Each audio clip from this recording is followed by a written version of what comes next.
Hello and welcome to Nintendo Nostalgia. This is episode 214. I'm your host Ryan, and joined by my hosts Jacob and Chris and Josh. And then also we have a couple guests with us.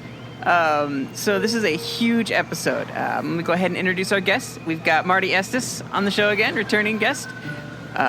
We also have Tim Ulf here, and a newcomer, Ammon, is it Ayers? Yeah, perfect. Awesome. welcome guys. So let's just see how everybody's doing before we get into the main topic, the great debate. Let me go ahead and toss this over to Marty. How's your day going? My day has been really good. Today's my early day to wake up for work, so I'm maybe a little bit out of it right now. But grocery shopping for the month is done. Chick-fil-A's in my belly. I can't be happier right now. Cool. All right. And Ammon, how you doing? I'm doing pretty well.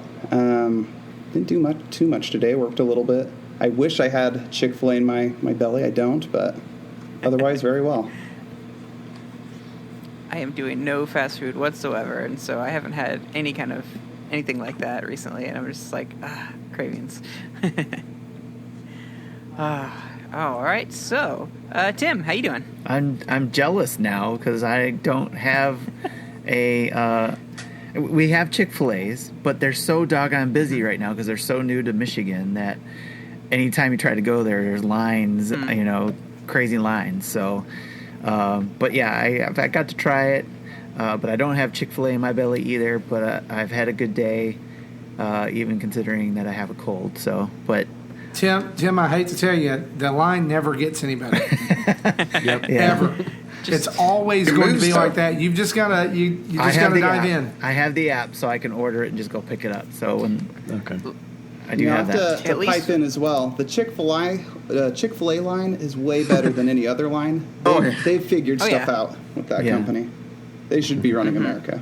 Yeah, I've heard this rumor that that eventually Chick-fil-A is just going to be put in charge of coronavirus testing.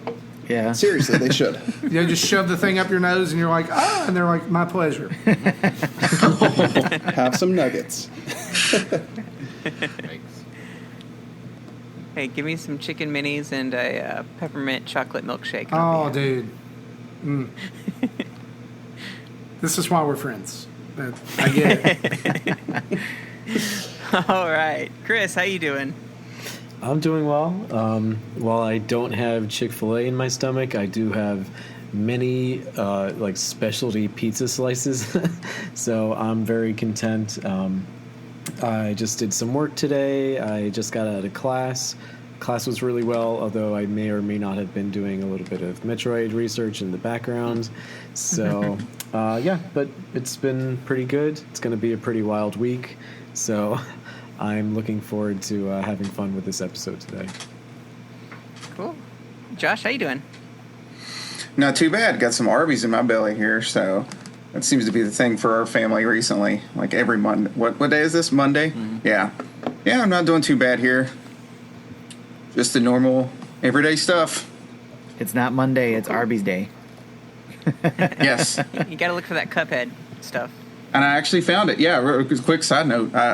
We went to Arby's. Well, we get Arby's a lot anyway, but I went there probably like 6 different times making phone calls looking for this Cuphead stuff. And we finally found like 2 different toys because I'm 31 and looking for fast food meal toys. But yeah. I have a daughter, so it's justified. What kind of toys are they? Cuphead. It's hard to explain. If you ever see the Arby's toys, a lot of them are like these little disc-looking things. Okay.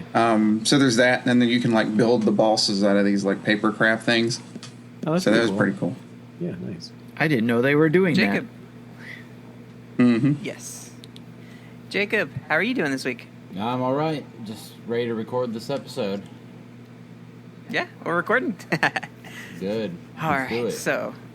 so tensions are about to get really high here. We've got a lot of passion for Metroid, every single one of us. And now we're going to be pitting a 2D Metroid experience against a 3D Metroid experience. And the only person that's going to hold us all together and get us through this whole episode is our moderator, Tim.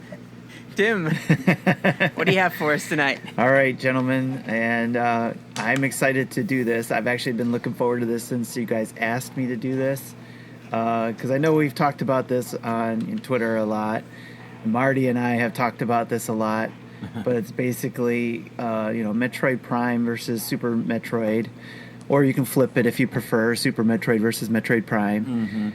But overall, you guys, if you think about it, these two games are representing 2D versus 3D essentially. Yes. So this will be good to hash it out here and make the final determination of which is superior for the world, right?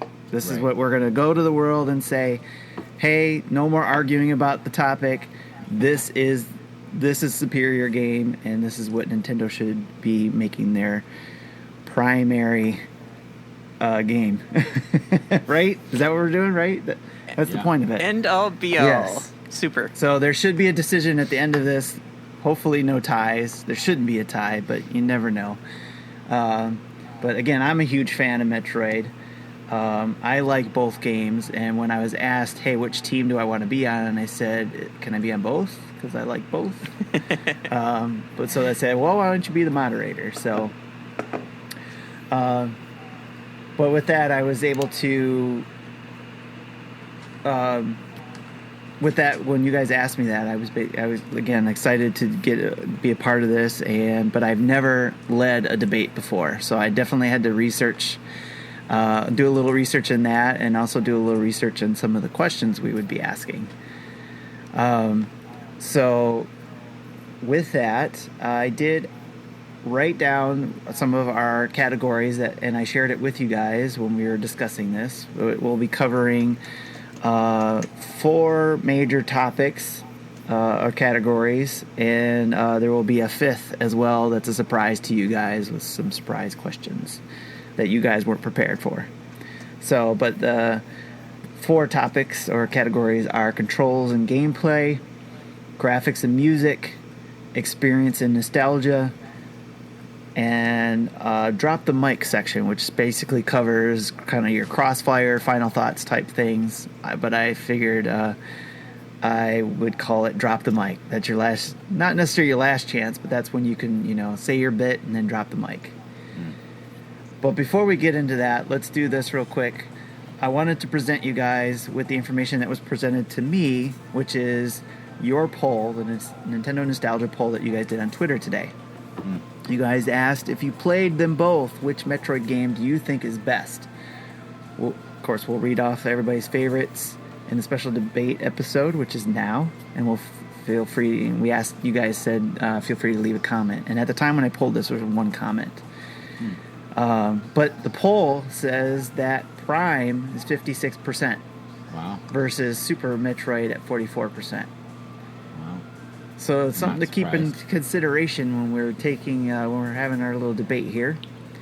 And one of the posts that was mentioned was from Spoonie Tech, and they said, Prime just brings me into the world and atmosphere so much. Really feel like I've been a part of it. Super is an excellent game, though. So it sounds like he was on the fence as well, but he did sound like he was going for Prime the most. Yeah. So, but before I begin, I want to ask you guys, let's introduce each of you. And with the introduction, I know Ryan, you kind of let us all in. You introduced everybody who was here, but I want to ask a question of each of you from each side, and I want to also mention who's on which team. So, the question, I'll start with the Metroid Prime side. First up is Chris.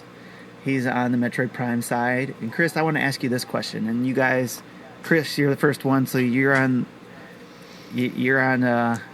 you have to, jump to the answer here. Everybody else can think Okay. about it. Why do you think you're qualified to represent Team Metroid Prime? Metroid Prime is one of the first games that I was ever introduced to, and it was a game that really allowed me to transition into playing games that were a little bit more childish, into something that would allow me to appreciate gaming culture and why people love games so much, because this is a game that isn't just about silly entertainment and gimmicks and stuff. For me, it was about this entire experience, which includes level design, puzzles, bosses, and character development, and world building, and music design, sound design.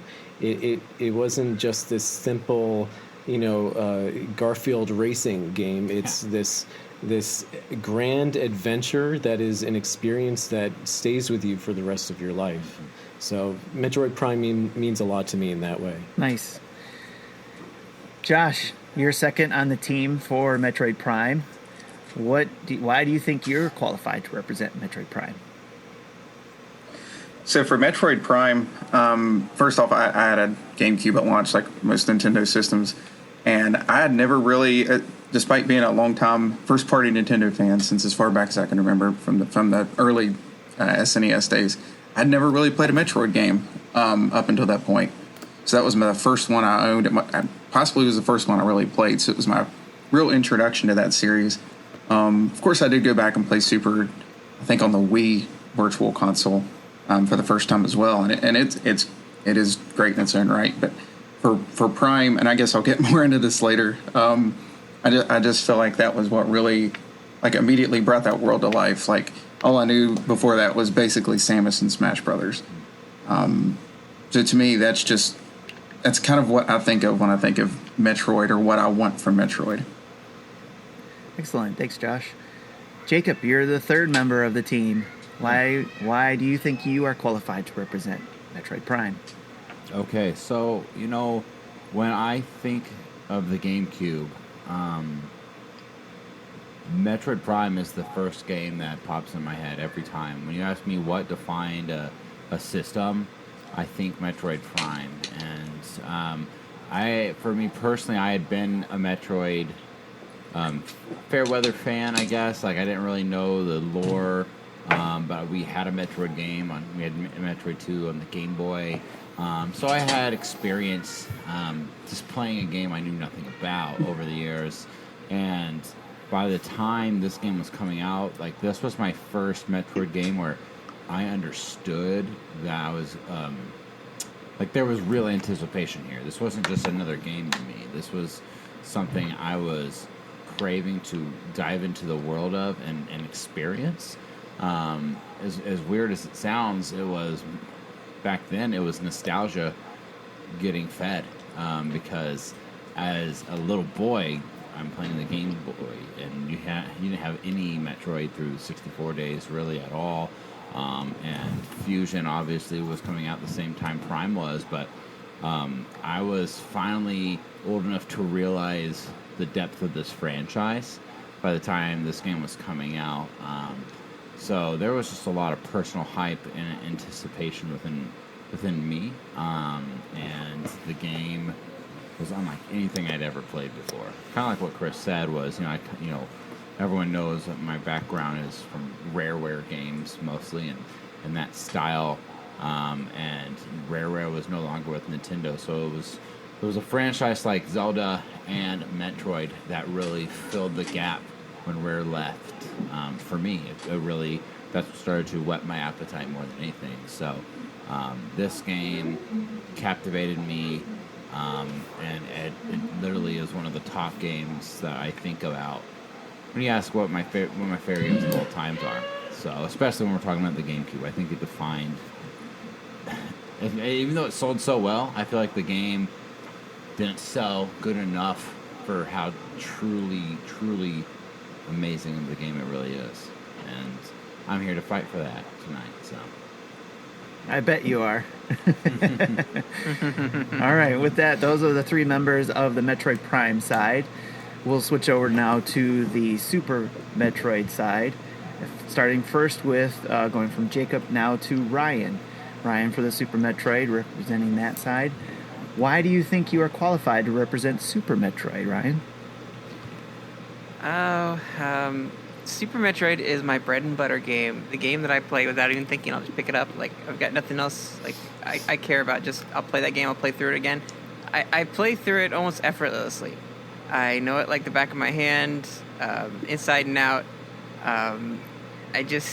That's my game I go to and can just crank out in a couple hours and put it down for a while and then come back to it a couple months later, crank out. I've probably played through this game at least 30 to 40 times in my lifetime already. So, and maybe 100% of it probably about 5 times. So, on many different platforms, and I just absolutely love this game. So, that's what I'm bringing to the table. Nice.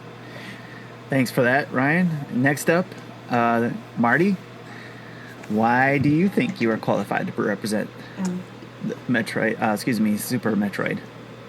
Well, I'm probably the old man of the group here. So this is Super Metroid mashes the nostalgia button for me in a huge way. I remember sitting in my room as a teenager playing this game and just being completely immersed at 14 years old, right? And being blown away by the game as far as what they were able to do with it graphically, the level design, the way it all fits together, and it just, by the time you get to the end, makes you feel like an absolute just destroyer, and you get to the end of this game and there's this epic moment. But add to that Super Metroid is the first Metroid game I ever finished. I never finished, if you want to count the Justin Bailey code, in the original Metroid, I finished that. But wandered around Metroid 2 forever on the Game Boy, trying to beat it, and got to the end and just could not do it. But it holds a special place in my heart, just as like being the first Metroid that I fully got and understood and just dove into there. I'm like you, Ryan. I can pick it up and it's almost like I remember. Boom, that's there. Boom, that's there. Boom, that's there.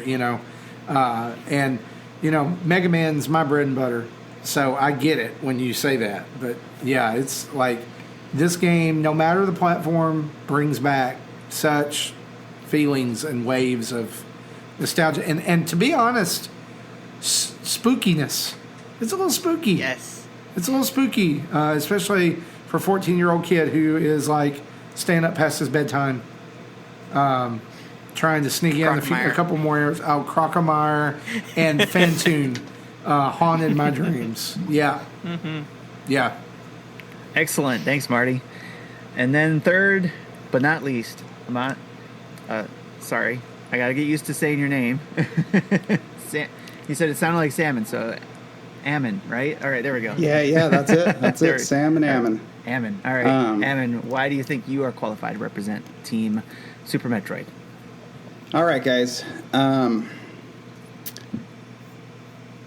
reason I know that I'm qualified is I have an uncle who works at Nintendo, has for the last 30 years, and he's told me all about these games. So he gave me these insights into how... Okay, I'm making all this up. So, I have to say, I have been into gaming for a long, long time, but I took college those years off for the most part, so I was focusing on that. And as soon as I graduated, I started getting back into video games. I got Super Metroid with the Club Nintendo thing, rest in peace.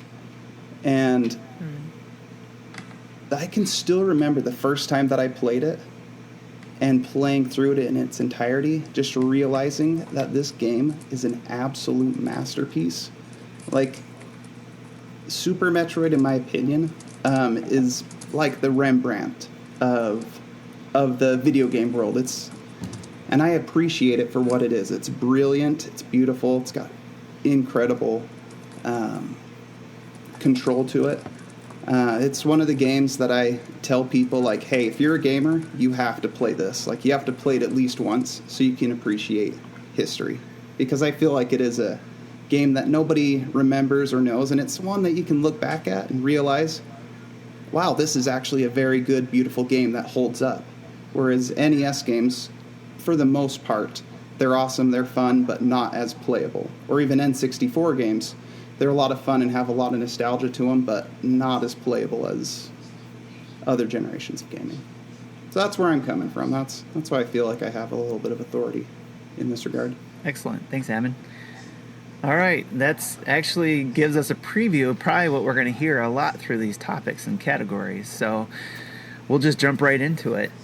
With the first category being controls and gameplay, I'm going to ask one of you guys to start. And here's a little bit of rules, too, to let you guys know, because we want to try to keep it short, right? We don't want to spend too much time on a lot of these things, because I know the last time you guys did this, it was 4 hours long? No, it wasn't that long, but it was pretty long episode, wasn't it? Yeah. So we'll see what we can do about managing the time, and I'm going to say you guys each get about 3 minutes on a topic that we discuss. You guys will get a chance to, somebody will bring up on one side, and then the other side will be able to retort, if you will. So with that, let's do the first one here. I'm going to ask first side, Ryan, we'll start with you. I'm starting with you because Twitter. What's your name on Twitter? Metroid All Hunter. right, Metroid Hunter. So I'm going to start with you. And you're representing, of course, Super Metroid. And we're going to talk about we're going to talk about controls and gameplay. But part of that, we're also going to talk about probably a little bit of characters, I think. And we're going to actually jump right into the main character, Samus. What makes Samus more awesome in the 2D version than the 3D version or in Prime to you? What stands out for Samus in this game when it comes to controls and gameplay? The way that you can move through environments so fast once you get the upgrades, the abilities that you can get, even the techniques that you can learn, like wall jumping, and eventually you can get to the point where you can use the space jump and jump anywhere several times in the air over and over and over again, infinitely jump, and explore so much. Like, you can explore like the ceilings of this game, even the skies, and go all the way up to the very top, and just you can cover every inch of this game, whether you turn into a morph ball and crawl into the tiniest crevices, go into the heart of the planet, or, you know, soaring up in the sky with space jump. Like, that ability to go anywhere and feel really powerful is where it really shines. Nice. You didn't even need the full 3 minutes for that, did you? All right. With that, I'll give the opportunity for someone on the Metroid Prime side to answer the same question, to retort against why you would think Samus is better in the 3D environment than on the 2D environment. I'll go. Or go ahead, Chris. Well, I just wanted to add at least one perspective on that. So, something that Metroid Prime introduces that a 2D Metroid has not yet introduced because it's not really capable of doing that. In Metroid Prime and all of the Prime games, you are given the perspective of Samus herself. You see what she sees, and so you have this really unique experience in that way where you literally become her. So you see the rain droplets on her visor. You see her breath. Hey, Abs, can you come get Helen, please? You see all these different details that you wouldn't have noticed in Super Metroid because they're not available. So that is something that I think is very special about the Metroid Prime games. Okay. Jacob, did you want to add to that? Or add a new perspective to that? Yeah, I mean, I'm with you on that 100%. Like, there's an aspect to a 3D Metroid that you see in Samus that you just physically will not get in a 2D Metroid game. I know we're talking about Super Metroid here specifically, but I think that's the one thing that started to separate these two franchises.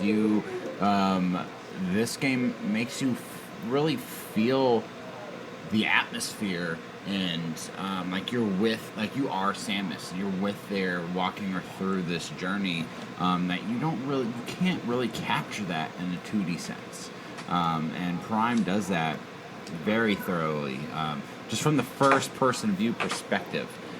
We're seeing what she's seeing, and I love that you mentioned the facts of like just seeing like just even the rain on her helmet. You know, like they captured a new vantage point that we were never able to experience before, and it really puts you in the suit of Samus Aran.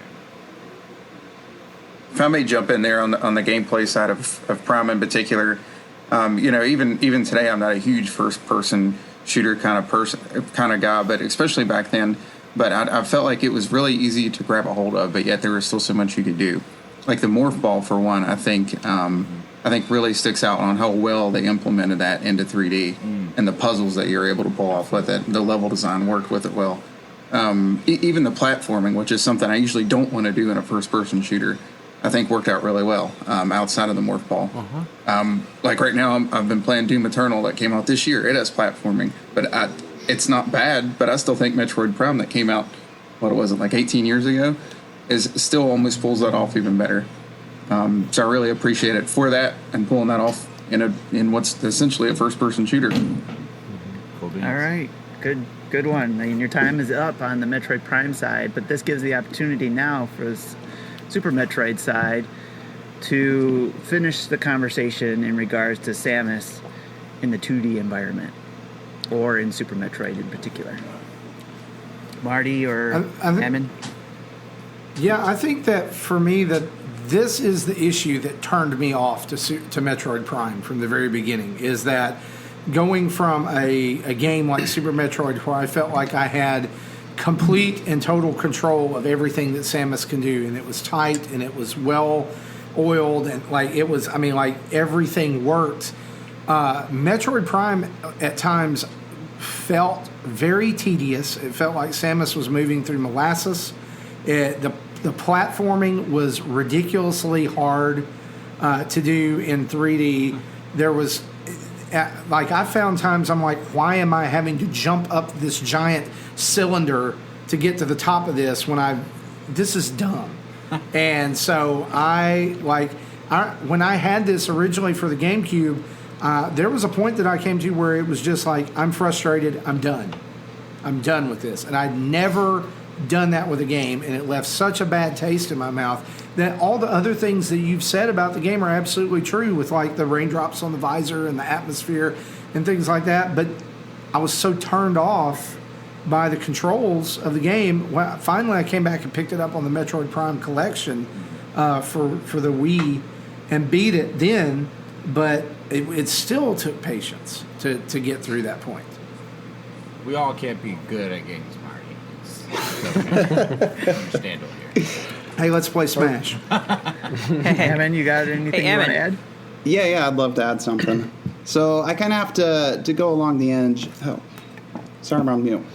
Yes, I do have something to say. Nope, so I good. can agree that the atmosphere of the game is beautiful for both of them, but for Metroid Prime in particular, it's gorgeous.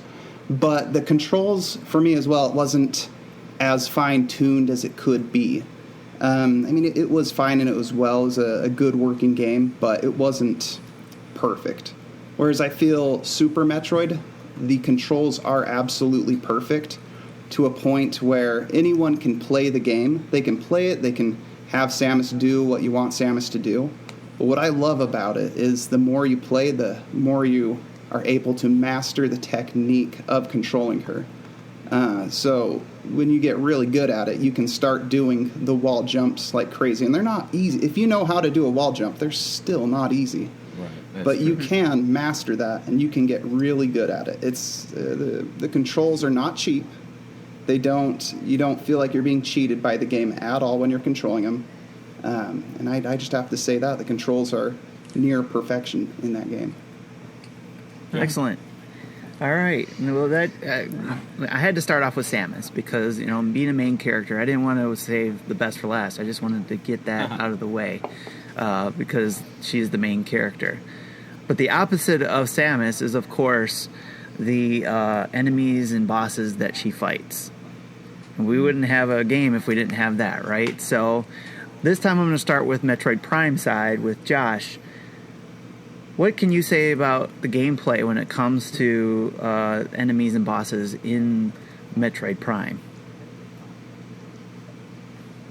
I'll go. So I'll kind of tie this into what I would also like to add about Samus herself. But in Metroid Prime, one of the things that's extra special about it is that previously we had a 2D experience that was phenomenal. There's no denying that Super Metroid is a fantastic masterpiece.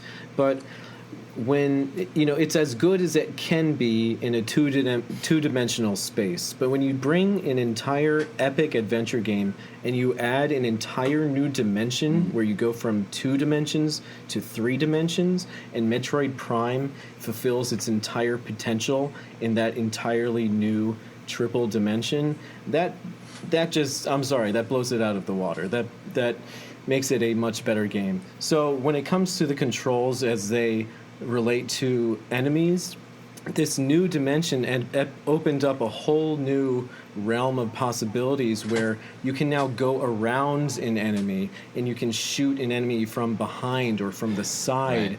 And it's not just front, back, side to side. It's diagonal, it's underneath, it's all these interesting angles that are now incorporated into that. And I think that Metroid Prime did such a phenomenal job of, like I said, fulfilling this extra dimension. So I don't want to take up too much time. Jacob or Josh, do you want to add anything to that? Absolutely. I mean, I think just the way of being in a 3D environment, they added just to capitalize on what Chris said, it opened up a whole new way to play Metroid. In Prime, you're getting, obviously, you get different beams in 2D Metroid games, but this game really took it to the next level. They made your beams, certain beams, only be effective towards different bosses and enemies. Like some beams wouldn't hurt the other one as much, whereas in 2D they kind of build on each other and you just get a stronger beam and a stronger beam and a stronger beam. And this in Prime, they really make you kind of choose the form your beam is. And I think specifically into the snow area and the bosses that you face in that area, your beams are. Oh, let me think of the name of the guys. The first guy is like. It's Sheegoth, yeah. Yep. You shoot him. If you have the back. In the back, you have to use they give you the wave beam. The wave beam is what you need to use to really affect these guys, and other beams don't really hurt them as much. And then the boss after that, the big boss is Stardust. And Stardust, it's the first time they take good use of your visor. Your visor allows you to see the weak points in your enemies, and this is where you need to hit them. Whereas in a straight up 2D Metroid game, I mean, it would just be shoot, where this made you get clever in your gameplay. It made it more fun. It made it unique. It made it seem like, oh my gosh. Whereas in past Metroid games, just getting more missiles and beams and new suits was the cool thing. This had all that and more. It had the elements of different types of visors, X-ray, heat vision, night vision, all these different elements that I feel like really just added to, again, kind of our last question, just the character of how Samus feels within the game. All right, Jacob, your time's up. I wanted to add to that. Joshua, you'll get your chance in just a minute because your 3 minutes were up. But okay. Let's give the Super Metroid side a chance to say what their comments are in regards to the enemies and bosses when it comes to gameplay in Super Metroid. All right. So, if you guys don't mind, I'm going to handle the bosses side of things. If you guys want to handle the some of the other things, if you want to pick apart some of the things of Prime or problems, things like that. So, anyway, I digress. Enemies, bosses that you fight in Metroid. Ridley, the first one you come to at the very beginning, you can actually beat him. If you dodge his attacks and stuff, you can actually chase him off. And then you move on. You fight Kraid. You learn the first giant hulking boss that goes bigger than the screen. That's really awesome to come to that, and it's really hard to dodge all these projectiles and blast open his mouth and then shoot his mouth once it's open. Like, it's hard to do that. It's a hard mechanic to do, to get, and you're thrown. That's your first boss that you come up against. Moving on from there, then you have to go in and fight all these mini bosses that actually change, like, even the backgrounds when you take them out. Like, the backgrounds start to die and change. These really cool evolving environments that you play. A mini boss that when you kill it, it falls into lava and then comes back again, like, and terrifies you. Like, that is so scary. And then a boss that evolves based on how you hit it. If you hit it with the beam, it'll attack a certain way. If you hit it with missiles, it'll attack a certain way. If you hit it with super missiles, it'll attack another different way. And it adapts to how you attack it. And that's just crazy that they did that with Phantoon. And then there's a boss that you can completely, like, one-shot, essentially, if you know how to work with the environment, using the grapple beam to electrocute the Dragon boss. Like, it's just so cool, all these elements and, like, the things they put in and the care they put into these bosses. And then you have a tank like Ridley when you finally go up against him, and, like, just taking him down. He does a ton of damage and takes a bunch of damage. He is a damage soak, and it's just like you feel like he is a really tough boss. Even all the things that you've learned and all the powers you've gotten, it's still tough. And it's really cool. And then the final boss. How can we not talk about the final boss? The story they told in that final boss fight is unlike anything that Metroid Prime could ever pull off. I want to just chime in here and say this, that I thought that the visors actually added an unnecessary level of complication to Metroid Prime. That was not even anything that was going on in any of the other games. It was mainly, like, the things you were figuring out were about Samus's. It almost felt like, at least in the first 3 games, it was like her intuition, right? It's not, hey, I can see through this wall now, or I can do this now. There is the beam that you can get in Super Metroid, and it kind of leans into that a little bit. But just that, I don't know, like, you got to take on the scan visor, and then you got to do this on the enemy, and then you got to do that. I just want to shoot stuff. Excellent. Time is up for you guys, and I apologize that my furnace is going off again. So if you hear a loud jet engine in the background, that is me taking off. But anyways, I'll try to keep my side brief and put myself back on mute so we can hear you guys debate this, because you guys have some great content here. But I wanted to give Josh a chance to give a retort. That team gets to get their 3 minutes, the follow-up in this topic. So I think one thing that made the bosses and the enemies so much, actually, enemies and bosses so much greater actually in Prime.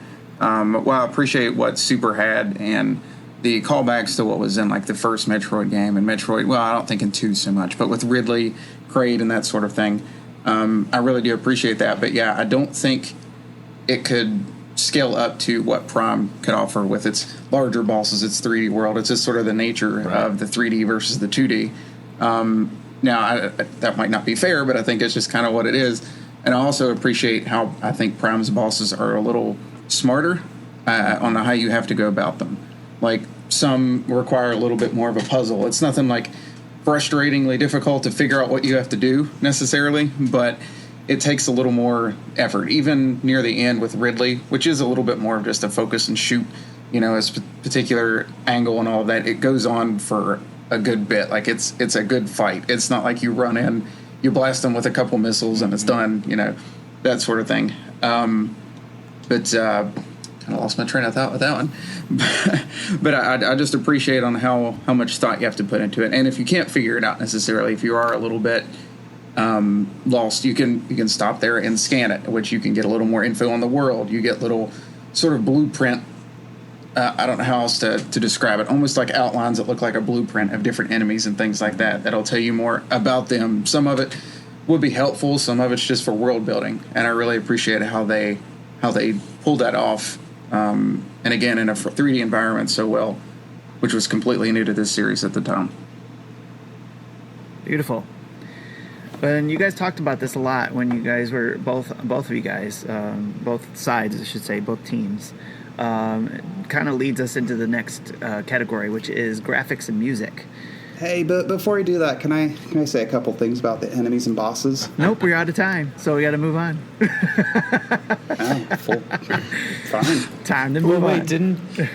To be fair, I think our side got an additional 30 seconds. I think it's fair if they get an extra 30 seconds to add to that, unless I'm getting the times wrong.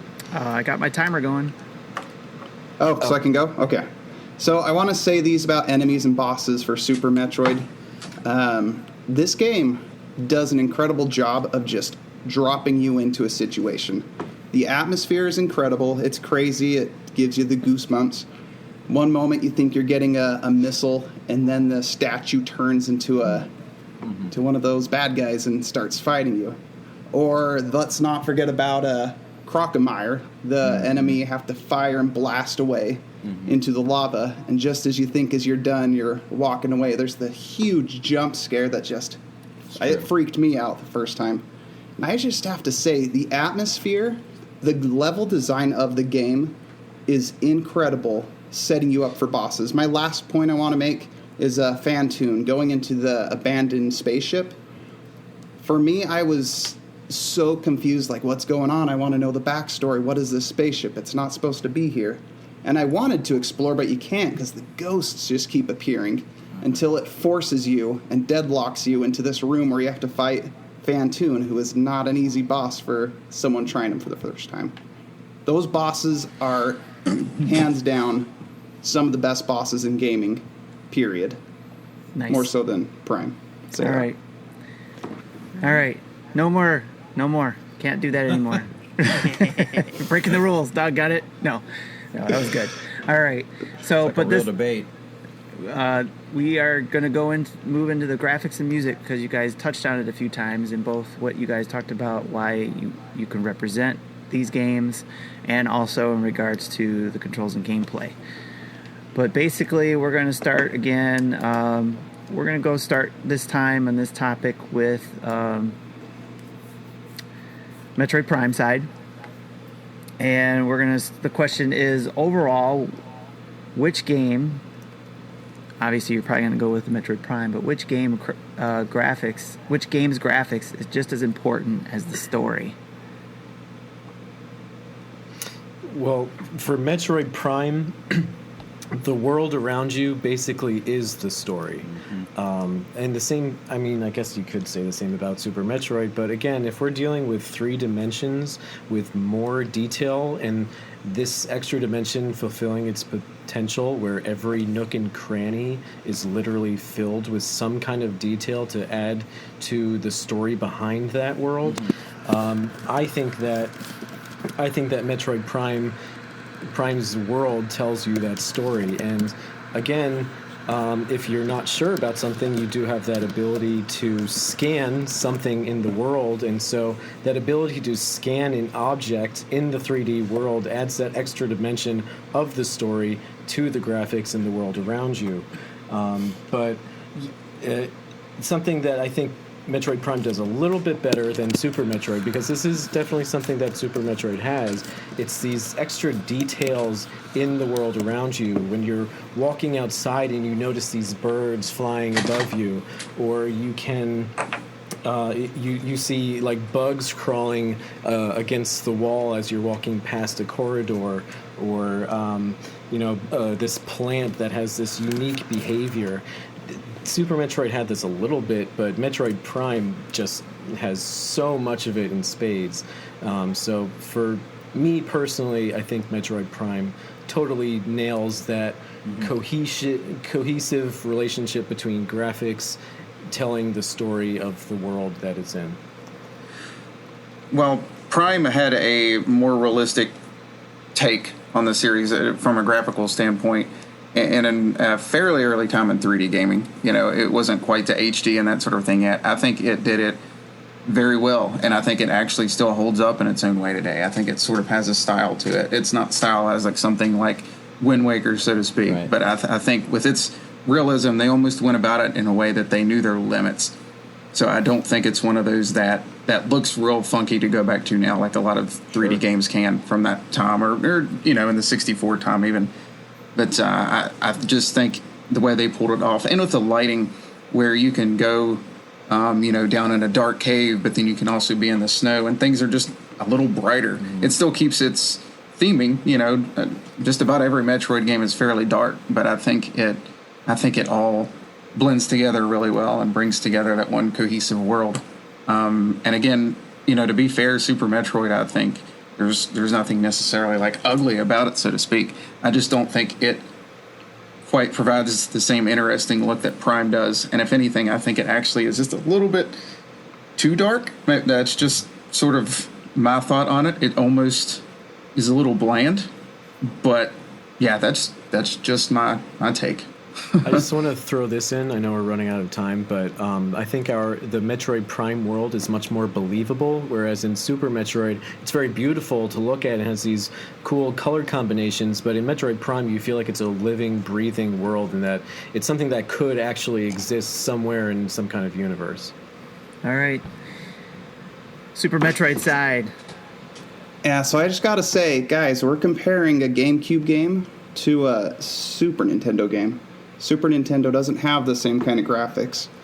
But I'll make the argument for Super Nintendo that for what they had to work with and for what it is, I honestly don't think they could have made it look any more beautiful than what it is right now. For what they were able to push the Super Nintendo to do, it looks amazing. Especially when you think back on other games, Donkey Kong Country. I remember thinking that looks so incredible. It doesn't hold up as far as the views go. This game, Super Metroid, is incredible looking. Sorry, go ahead, Marty. I was going to say, just the layers to each of the areas. I mean, you've got, like in the abandoned ship where you find Phantoon, there's like mist and little critters running around, that you can find. And it's just that level of detail, it was the pinnacle of what they could achieve with the Super Nintendo. Well, the story that this world tells you, I've talked about it before, but when you start out the game, it takes you back into the first part, like the original Metroid, and you're walking through that area after it's all destroyed, after the bomb went off. And then you go down and you get your first power-up, and when you go to get your power-up, this eye starts scanning you. Mm-hmm. And the way that this world reacts to what you do, and when you start to leave this area, you go up an elevator, and the tikis glowing eyes start turning towards you as you go up this elevator. And the world kind of wakes up, and you're thrust into like space pirates are suddenly on the scene. It's the way that they tell the story with the world and with the graphics, and how things change around you, and the diversity in the biospheres in this one planet. It's just so amazing to me to see going from like lava area to a beautiful like where the whole room is just filled with cherry blossom petals falling from the ceiling, and then you can go like even further into these water worlds, and seeing like sand waterfalls, if you will, underwater, and just like shifting sands and things. It's just so believable, even for like 2D sprites. It's just amazing sprite work. You think it's believable? You think Super Metroid's worlds are more believable than Metroid Prime's? I definitely do. For what they had to work with, yes. You think that a cartoon looks more realistic than a movie? Okay, I just have to pipe in because that's kind of baloney. Well, now if the other side is done, we can go ahead and Yeah, you guys sorry, go ahead sorry. and do I'm your listening. retort. The Metroid Prime side can go ahead and do their Final response. statement. Okay, well, I didn't get to talk the first time, so I want to chime in here.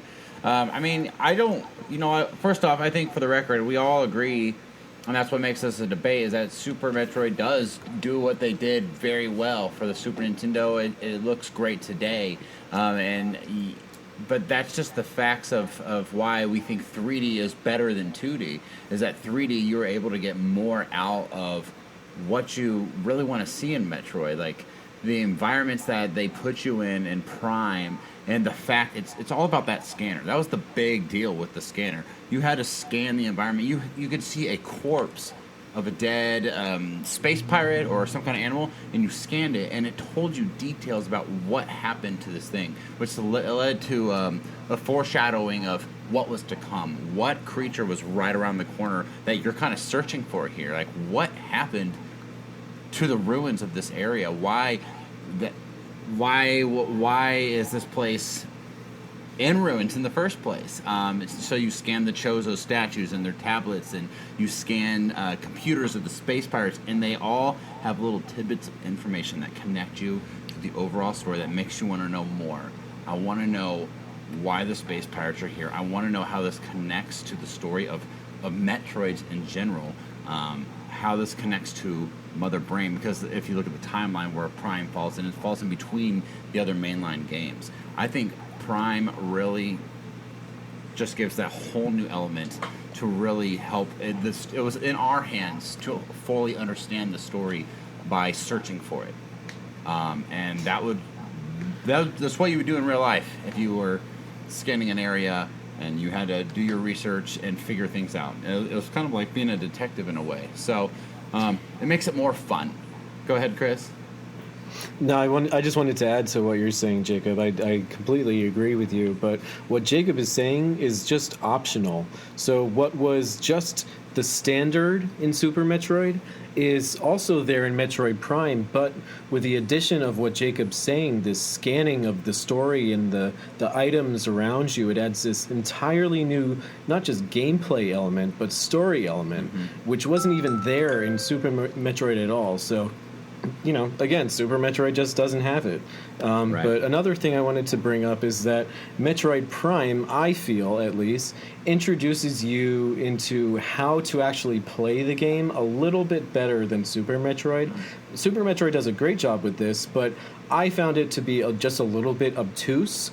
I felt that it was a little bit more up to you to really experiment and figure out what to do, which is good in its own way. But for me personally, I would rather things be a lot more straightforward. So if I see a red dot, I want that to be an indicator that I need to shoot that, or I need to scan that, or interact with it in some way. Whereas in Super Metroid, sometimes you drop a bomb and it'll blow something up. Sometimes you drop a bomb and it won't. And just like now, I'm dropping a bomb on the time. Okay. Boom. There you Okay. go. Ba-doom! No. Oh, this is more fun than I thought. No. Power, yeah. No, so going along with what you guys are saying, you guys got great arguments, especially when it comes to the graphics. Let's flip the coin and look at the music side of things. And now, I know, Jacob, you love your music, but we're not starting with your side this time. We're starting with Super Metroid side. Okay. So, you guys, Best for last. what adds not only the graphics, but the music? Which game has the better atmosphere? Tell me why Super Metroid would have the best atmosphere. There's not a point in this game where the music does not fit where it's at and does not breed anticipation for what is coming.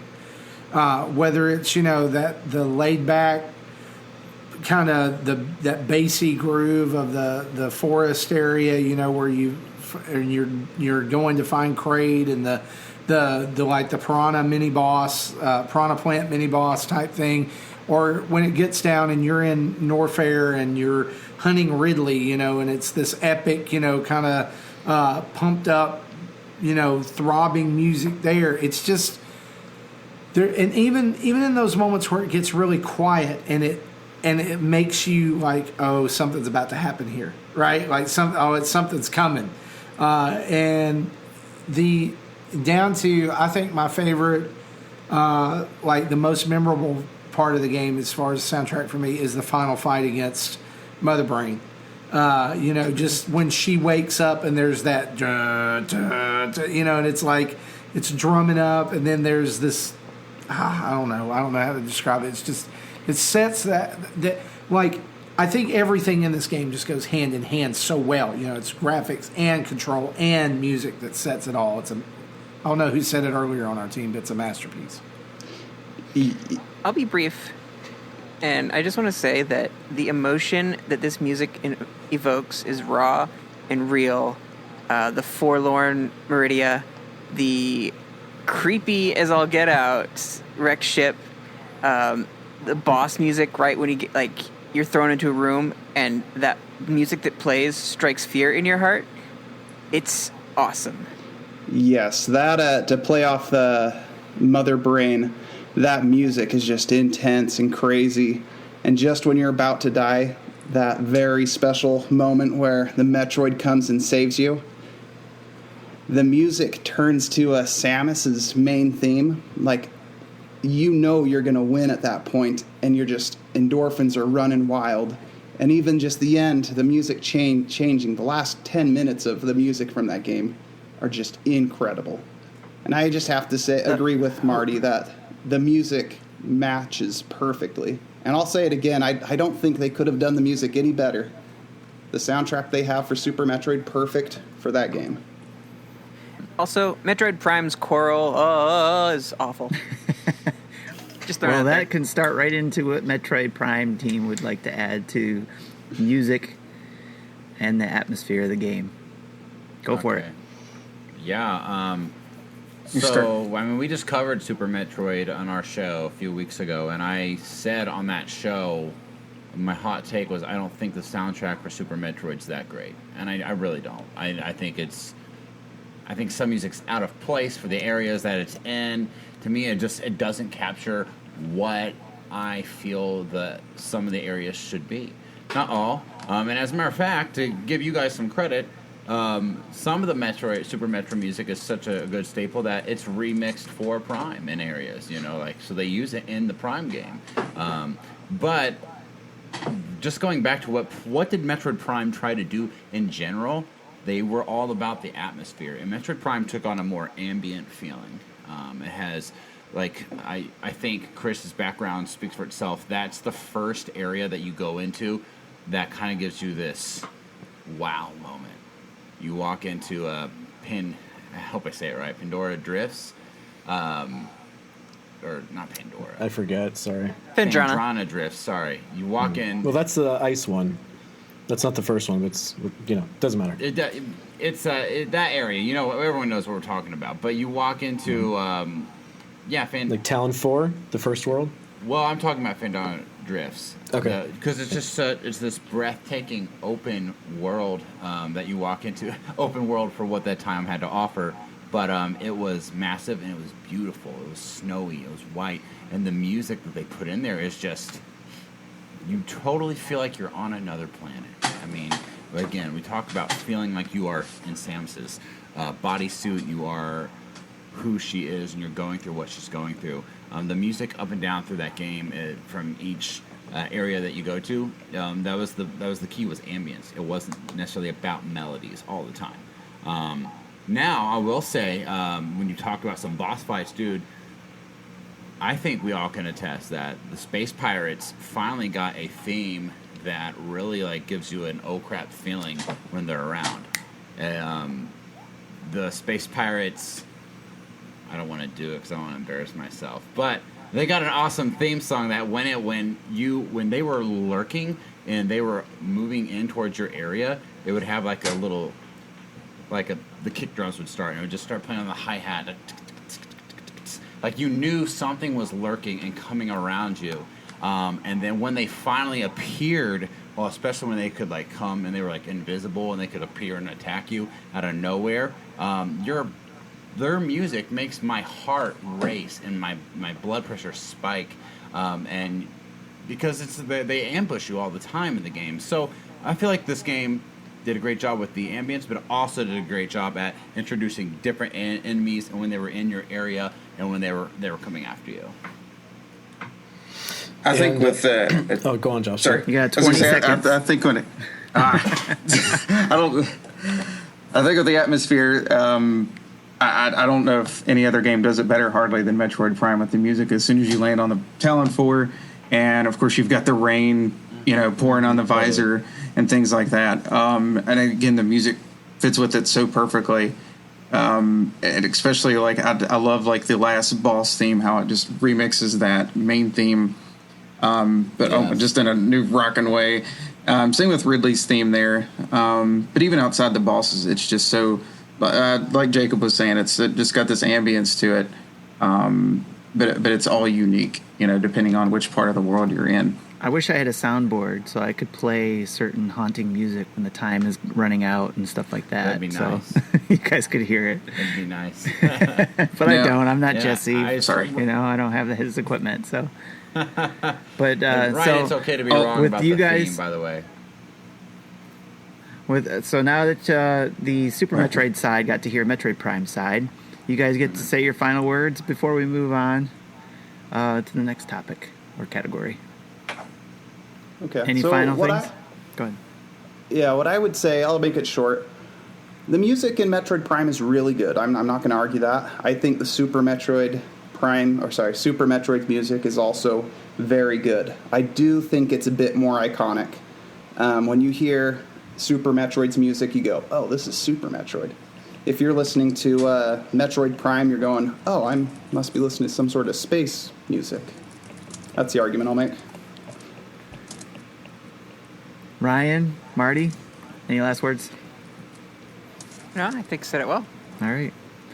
Well, with that, before we move on to the next topic or category, I do want to say that I forgot to do one thing between each switch from each category, and that was give a category a point to one team or not.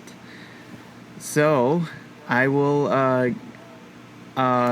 look at the controls and gameplay and mention that I will give a point to.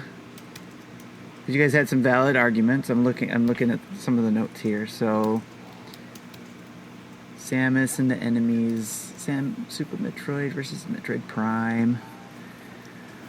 I'm going to give this one, especially because of the controls and gameplay, I'm going to give this point to Super Metroid. I'll give the point to that team. Woo! So you guys get that first point. And then for the graphics and music, this one I think is a little bit easier for me to give a point to, and that is to Metroid Prime because of its moving on, it's moving forward, and it's not. There's a lot of things that you're immersed in this game, from what I understand from the arguments, and especially playing it myself in both of those games. But you're definitely immersed into the world because you're looking, as everybody has said, through the eyes of Samus. So the graphics are from that standpoint, and the haunting music and the noises you hear, especially if you're wearing headphones, you can hear it from all around. So Definitely. I give the point to Metroid Prime in this case. There we go. So it does mean we're tied up. It doesn't mean anything else. It just means we are 1-1 right now. Okay. All right. So moving on to the next category. The next category is experience and nostalgia. So we talked about some of the, we talked about Samus, we talked about enemies and bosses and the items, we talked about graphics and music and the atmosphere that gave. And we touched on a little bit from the graphics, how the graphics played into the storytelling. But let's take a moment to talk about more of the story and how each of these games built on it. So since we started with Super Metroid first, the last round, we'll go back to Metroid Prime for this round to start first. What's the question you're asking about the story? Storytelling. Which game did well in its storytelling.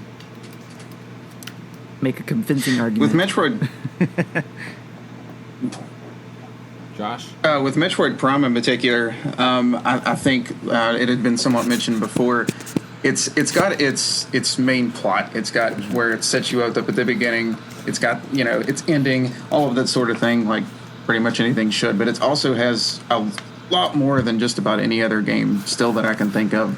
If you really go, if you want to go dig for it, you can find out what this crashed ship was originally for. It has nothing to do with necessarily the overarching gameplay or what you need to be, I guess, really laser focused on. But it is there. You can build the world as big as you want it to be, basically. And if you really piece it all together, I think it makes a nice, big, coherent story, and one that's believable, and you can really see why this is here, and how that whole world connects. It's got its own way of telling a story that I think was, especially at the time, was more unique than just seeing a bit of a cutscene at the beginning and the end, so to speak, without having a bunch of non-playable characters talking throughout the whole thing. Right. So something that I think Metroid Prime does, and I kind of hinted and mentioned this before, but something that's new in the game is scanning. And when you scan things, you get background information. So it's not just the story that's going on with the things that you're scanning and what you're experiencing on the adventure itself. It's learning the details of every single item, creature, and plant that are there that give you this context, this added context to the story that's already taking place in front of you and that you're learning about. So excuse me, so you get an idea of why this plant played a role in that particular part of the story, or why this creature was this intimidating force, because you have statistics about it. You have these diagrams about what this creature, the biology of what this creature is. If it interacts with Phazon in an interesting way, you have these like scientific details about that. So this is not something that many games incorporate whatsoever. So Metroid Prime, even if we're taking, even if we're removing every single game outside of it, it's something that's just totally unique to Metroid Prime, like bar none. So, yeah. Well, the story itself just kind of led on to a mystery, because you're there.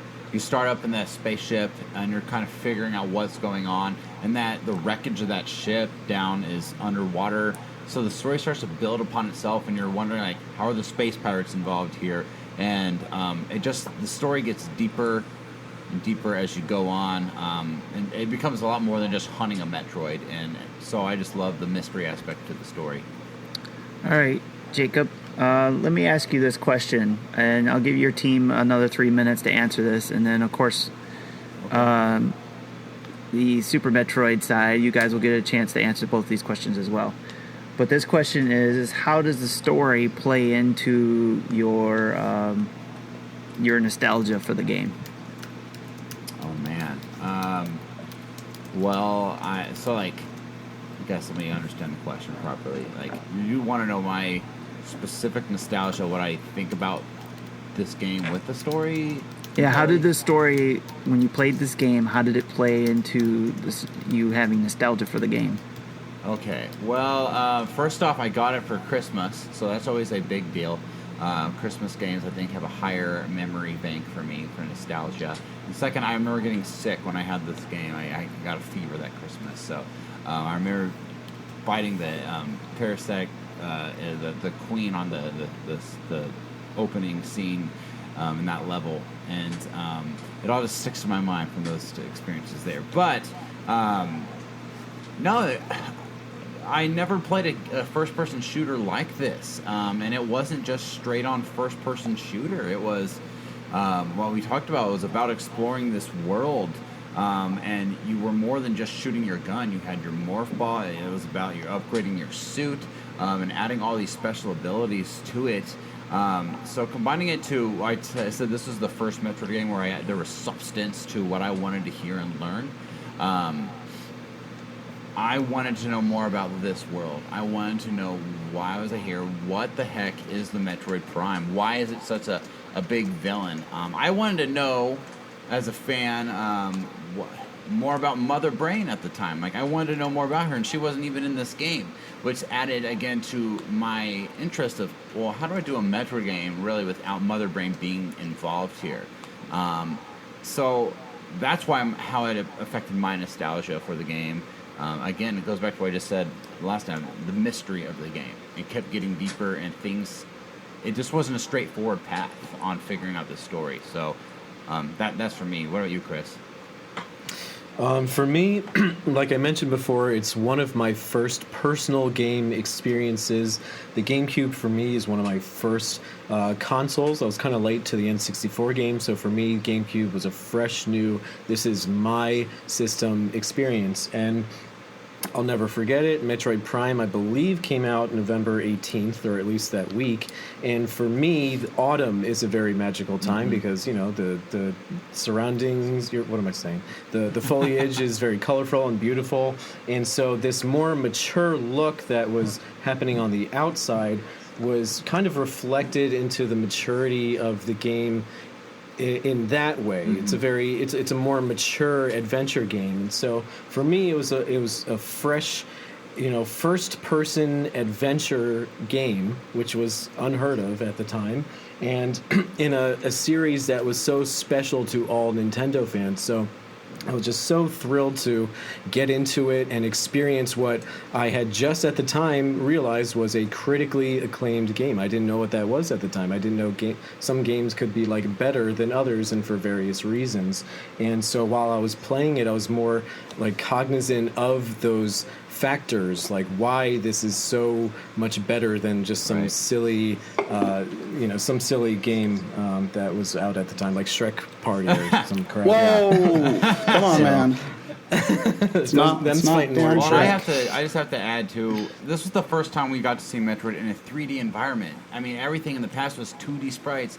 We got to see everything in 3-dimensional. I remember seeing those ice guys in the demo that they gave out in a little trailer. And it just blew my mind to see all of these creatures and what they look like in the best detail you could have at the time. All right, let's give Josh a chance to answer, and again, I'll give Super Metroid Team a chance to respond as well. Yeah, so for me, I mean, from a nostalgia standpoint, this was, like I said before, my first Metroid game. And this story is the beginning of a new arc, of a new sort of a side story, so to speak, for Metroid, with a series that would continue for years after. Granted, we've had to, go without for quite a while now, but with Metroid Prime 4 coming up, it's almost 2 decades later, and that story that started there is going to continue now, and I'm in a whole different place in life than I was then. Then was a very difficult time in my life with my family and middle school and all of that sort of thing, and now I have my own child, so it's one of those things that I think just has really spread out over time and is coherent. I have no clue what 4's going to bring with that, but it was really the beginning of a new story. So how did this overall story play into your nostalgia, though? For Prime. What do you think about that? Let me go ahead and go over to the Super Metroid side. So, because they've been waiting patiently for their turn, and I did keep time for how long you guys went over so we can accommodate the Super Metroid team side. But I'm going to ask you guys the same question in regards to storytelling for Metroid Prime, but also how it played into your nostalgia for the game. Yeah, so the fact that Super Metroid was able to tell a story using pretty much an empty world, like with no other characters to interact with, and no flavor text to be gotten through scans or anything, I think is really an achievement.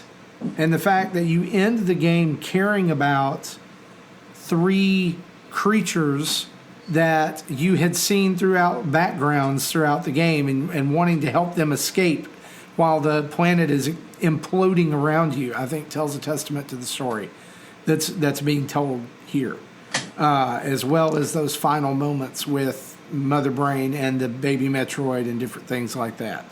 As far as the nostalgia goes, for me, the tying together of Metroid, which was a game at that time that I had not beaten, and Metroid 2, which was also a game I hadn't finished, but knew enough of the story to, oh, hey, here's the returning baby, you know, that type of thing. It really kind of gelled it all together for me. And I just, like, I think that for me, and I'm going to try to articulate this the best way that I know how, that, like, the primary story piece of a Metroid game is that empty, isolated exploration. And Super Metroid did such a good job of doing it. I think that's why it sticks with me. And I think that's why it's nostalgic to me, is I had never played a game like that before, and I don't think I've played one since. Yeah, and I can say that the story, how it bases off nostalgia, I'll put this out of the way. Prime was the very first game that I played. I didn't beat it the first run through, and really it didn't make me interested in any other games. Super Metroid I came back or played for the first time, and it reminded me of when I played the first Metroid game at the very beginning of the game, when you go get your first missile, the same eyeball that opens up. That scene, I'm like, wait a minute, this looks exactly like the first Metroid, and so I kind of started freaking out. Like, is this supposed to take place on the same planet? And yeah, it does. The story that is being told and how it unfolds is incredible. How it does tell this story without having anybody write you any messages or tell you what's going on. The story just kind of unfolds as you're walking through this area. And because it is a empty game of no characters except you and the monsters, like, it's up to you to figure out what's going on. There's no one to tell you. You just get to see the artifacts. You get to see that there was some sort of civilization, the Chozo, that left all of these items for you on your adventure. And my imagination runs wild when you go down to Norfair and you're like, okay, there's all these crazy ruins here. The statue just came to life. What is going on? The story leads to a very, very dramatic and beautiful ending. And that plays on my nostalgia. Like, it's something that I want to revisit. And every time I do revisit and beat it, it's very satisfactory. Exactly what I was looking for. As far as the experience goes, throughout Super Metroid, it's a completely immersive experience. Nothing's really interrupting it. You may get stuck in a frustrated part and you can't figure out the controls, but it's not that the controls are bad. It's that you've got to fine-tune your platforming skills. And so you're pushed forward through this experience. The only thing that probably takes you out of that experience is probably like grapple beam and x-ray scope, because you have to stop and you have to kind of like do something weird, and it kind of pauses the experience that you're experiencing. And I would say the same thing for Metroid Prime, whereas scanning takes you out of the world and interrupts the immersive experience. If you don't scan things, the experience gets really dull, and it's dependent on you doing this thing that takes you out of the world and just kind of do some story building, whereas Super Metroid didn't have to do that. Sitting around, the small TV at my cousin's house, and it's all like oohing and ahhing and like screaming in terror when things happen. Like, you didn't get that from Prime. That just wasn't a thing. Like, we played Prime, and it just not the same experience. It didn't invoke those emotions. It didn't give us that nostalgic experience. Not to say that it didn't have that Metroid charm, but I think it missed the mark overall with my nostalgia and with the experience I had with those games. Excellent. This will be the time where I'll ask Josh to go ahead and jump in and give his side of Metroid Prime.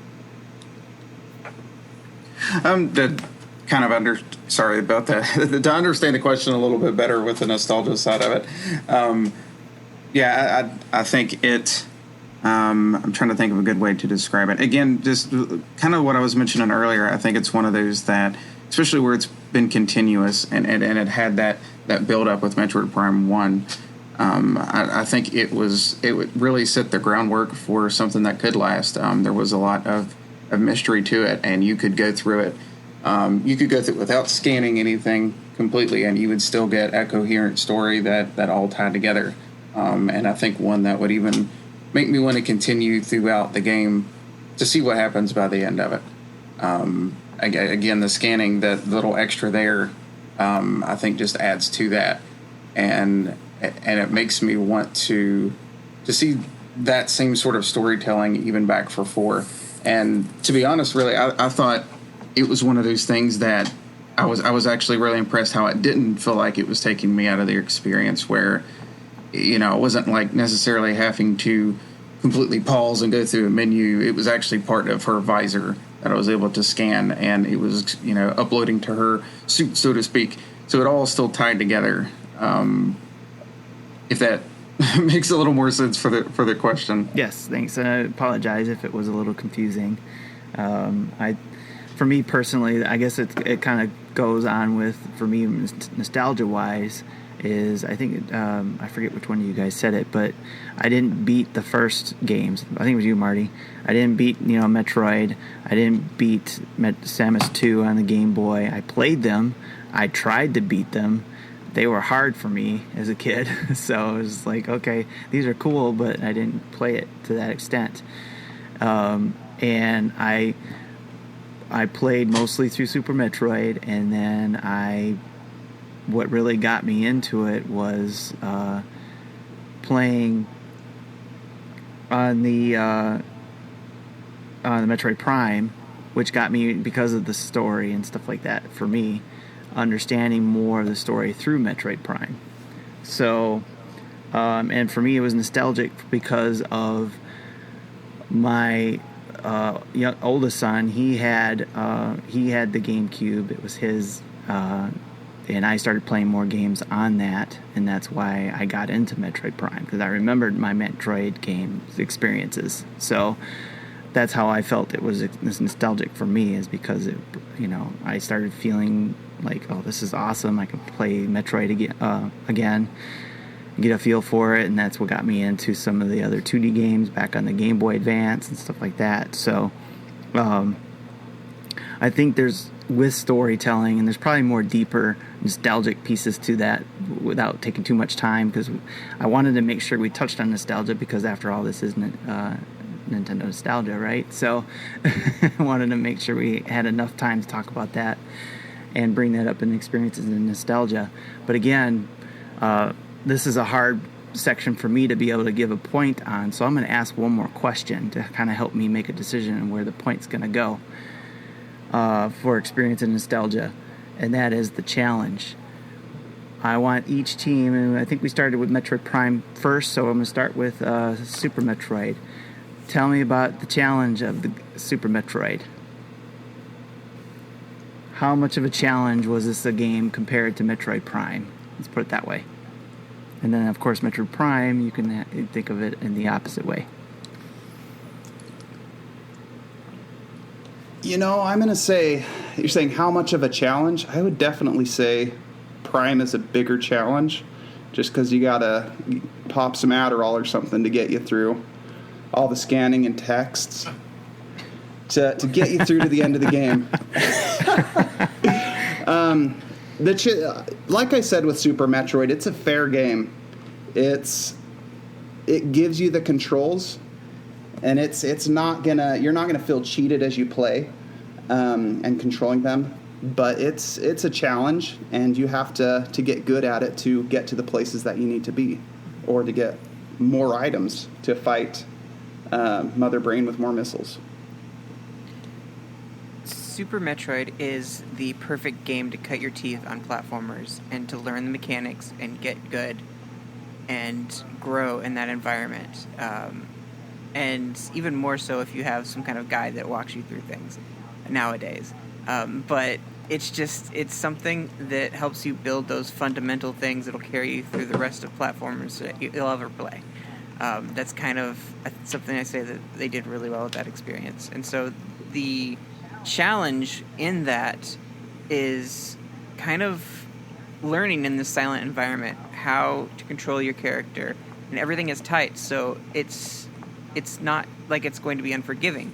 It's just you have to figure it out and get good, if you will. And a lot of people don't like that. And I don't feel like you have that necessary experience, more timing in Metroid Prime, and how you dodge and like knowing like where to hit the certain spots, or it's a different combat. It's a different feel. Whereas this is platforming magic. Yeah, I think that this is definitely Metroid has always been good about this. I think, well, I won't say they've always been good about it, but I think Metroid Prime, Super Metroid's where we first see this of a scaling difficulty. Like, the game gives you what you need to accomplish the task in hand, but by the time you get to that pivotal moment at the end and you've got the hyper beam and you're blowing Mother Brain away, then that's kind of like a reward for all the things you've gone through up to this point. And it never, I do like the fact that it never feels unfair, but the game's challenge or the game's difficulty level lets you know, okay, you need to be here or not. Right? You have to take your cues from that, like, oh, I'm dying a lot here. Well, maybe I need to go back and explore and find some other things. Good timing, Marty. That was right at the end of the 1 minute left that you guys had. All right, Metroid Prime side. What do you guys got as far as challenge goes for Metroid Prime? Well, I mean, I want to add to the fact, to Eamon's comments. I mean, if you can't appreciate the beauty of what Prime is trying to do with scanning, then I think you're missing the whole point of the game. The whole point of this game, Nintendo's all about different experiences. And a 2D Metroid game is all about, let's shoot things up and get stronger as we go. And with Prime, you get all of that. You get your power-ups. You become an OP freaking bounty hunter. But the whole point of Prime was to give you a different experience. And Nintendo wanted to capture putting you in a world that took you away from reality. I can't play a 2D Metroid game and it necessarily take me away out of real life. Metroid Prime, I'm looking through the eyes of Samus's visor, and I'm experiencing an atmospheric music ambience like no other. And I have to scan my surroundings to find the beauty in this world and to tell myself what's happening. But the scaling of difficulty in this game, I feel like it fairly slowly increased itself to just getting better overall in time.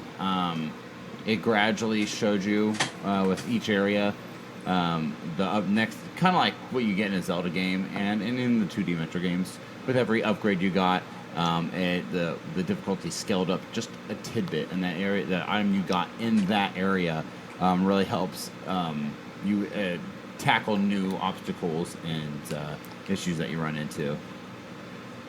So I personally found the controls of Super Metroid to be somewhat unnecessarily frustrating because, they did what they could with a D-pad, but when it comes to the grappling beam, when it comes to the Shine Spark run thing, those controls were just not fun to play with. I think that the challenge in Metroid Prime, the game itself, is just right. I think the controls for the adventure that they tried to create were just right and perfect with the controller that they were given. What we're comparing here is two different games. We're not comparing controllers. We're comparing the games that were made for those controllers. And for me, I find that Metroid Prime mastered the controls that they were given. And Metroid Prime is basically a perfect 3D Metroid game, whereas before they did what they could with 2D, but with Metroid Prime, if you get an extra dimension and if the developers take full advantage of that extra dimension, it's going to be a better game. Why? Because there's more there, there's more to digest, there's more game, there's more challenge. Go ahead, Josh. So with the challenge, with the challenge of Prime, I think it fits a little more coherently. I think it, what's the word? Scales a little bit better than Super, at least in my experience with it. With Super, I feel like there's a little more, especially with the bosses, there's a little more like reliance on how much of this for lack of better terms, I apologize. How much of this bullet hell can I survive? While I'm firing, the 100 missiles at it at the same time. Where with Prime, I feel like you had to, for lack of better terms, you had to get good a little more. You had to know how to dodge around certain enemies and things like that. You had to rely a little bit more on that. Granted, I know part of the challenge is finding those hidden items and things like that. It's really the same in Prime. And like Chris was saying, also, they also are just mechanically different in that sort of way. Even with that all being said, I do think Prime just plain out scales just a wee bit better than Super does. Oh, also, to add to that, I forgot one of my points. With Super, I feel like with it, it's a lot easier for me to just sort of hit a brick wall in that one. Even after playing through it several times throughout the years on and off, I'll get a good momentum going, and then there's always like a couple spots, and I swear sometimes it's the same ones, that I just come to a complete stop and have no clue where to go. Or like the first time, it's a couple hours into the game, I feel like, but like I didn't know there was a run button, or it goes so slow when you do hit it. Like you'll hit, I forget what it is, maybe Y or something. If you hold it for a second, you're still not going to know it's a run button. You have to. You're supposed to read the manual. Yeah. Well, also played it first on the Wii. All right. With that said, going back to Super Metroid side, any final thoughts or remarks in regards to challenge? Well, I mean, I don't think that you can blame the game for you not being able to play it. I mean, that's not a game flaw. That's a you flaw. Here. Same with the. Sorry. But hey, I mean, I'll be generous and say that they could probably say the same thing about the fact that I can't platform in Metroid Prime. But that is you can't take tight platforming controls and make it 3D. Sorry, you just can't do it. I don't have anything else. I just wanted to throw that in there for good-natured little. Yeah, I just have to point out that the controls, I still think they're near perfect in Super Metroid, especially with the D-pad. It's tough to get the wall jumps down and other things. But it makes you a better gamer. I feel like in games where you have to do wall jumps, you can almost nearly do it perfectly after playing Super Metroid. Ryan, anything? I mean, what other game lets you moonwalk backwards and shoot? Yeah, that's a Moonwalker? Yeah. There you go. All right. True. Well, I guess now it comes down. That was weak. It comes down to making a decision on who gets the point here. And while I figured that out, I want you guys to think of your drop the mic comments. That's the next category for your particular game. So think of that while I ponder which game I'm going to give the point to. So, but keep in mind... What's drop the mic? Drop the mic is basically your it's not necessarily last remarks, because I still have a category that you guys don't know about. But it's kind of like crossfire, final thoughts type of thing. But basically your last remark where you're basically saying, this game is the bomb, and you drop the mic, and that's it. On the game entirely, or just on the game, your game overall? Oh boy. So think of that while I think about your comments in regards to experience and nostalgia. So again, I'm trying to think of what I'm trying to keep of my stuff out of it, right? So and I want to think about what you guys said about story and challenge, and your nostalgia especially. And this is tough, especially being a Metroid fan. So. I'm going to go with... Ryan, what did you say the last thing you said there? What was the last thing you said? Oh, just the ability to moonwalk. moonwalk. It was an option That's in the right. control features in Super Metroid that you could do. All right. Shoot while firing. 1 point to or Super walk backwards while Metroid firing. because you can moonwalk. Oh my gosh. You kidding? No, not the only reason why, but you can't help but think of nostalgia for an older game, obviously, because of just its age, probably. But even though it didn't have the storytelling that, say, Metroid Prime does, you have to give the game some credit, I think, for what it did tell on what tools they had in the game and what kind of things they had to build the game. So I think there's some of that in there, and of course challenge. It is a challenging game, but it seems like it is a positive challenge game where you learn from your mistakes and you get better and you play and you beat the game.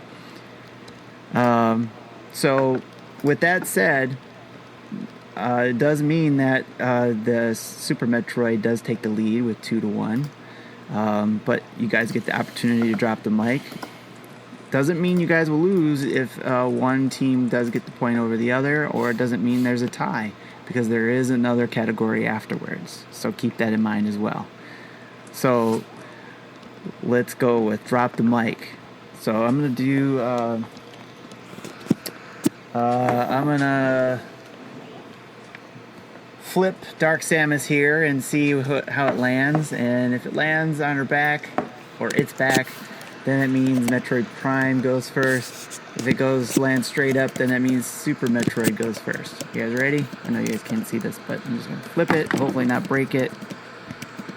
And it's on its back, so that means, what did I say, Super Metroid goes first? Metroid Prime goes first in the drop the mic. So what final comments do you want to say to drop the mic in regards to Metroid Prime is X? Drop the mic. Go for it, Chris. Metroid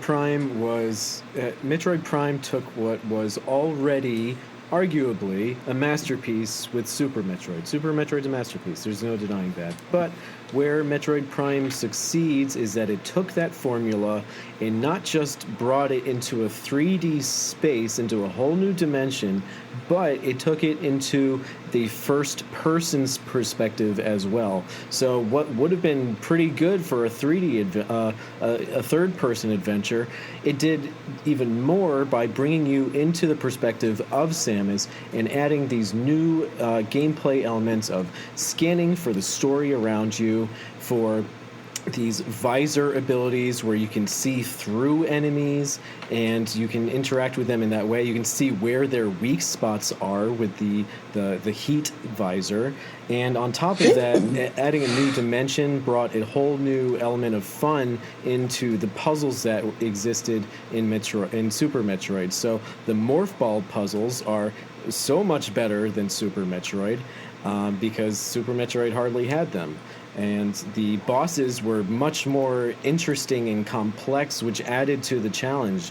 So, what was kind of fun for Super Metroid, where you shoot the face a few times or shoot the back a few times, now it's all these different elements where you use the spider ball, the shooting like diagonally, all these new exciting elements that the added dimension inherently adds to the experience.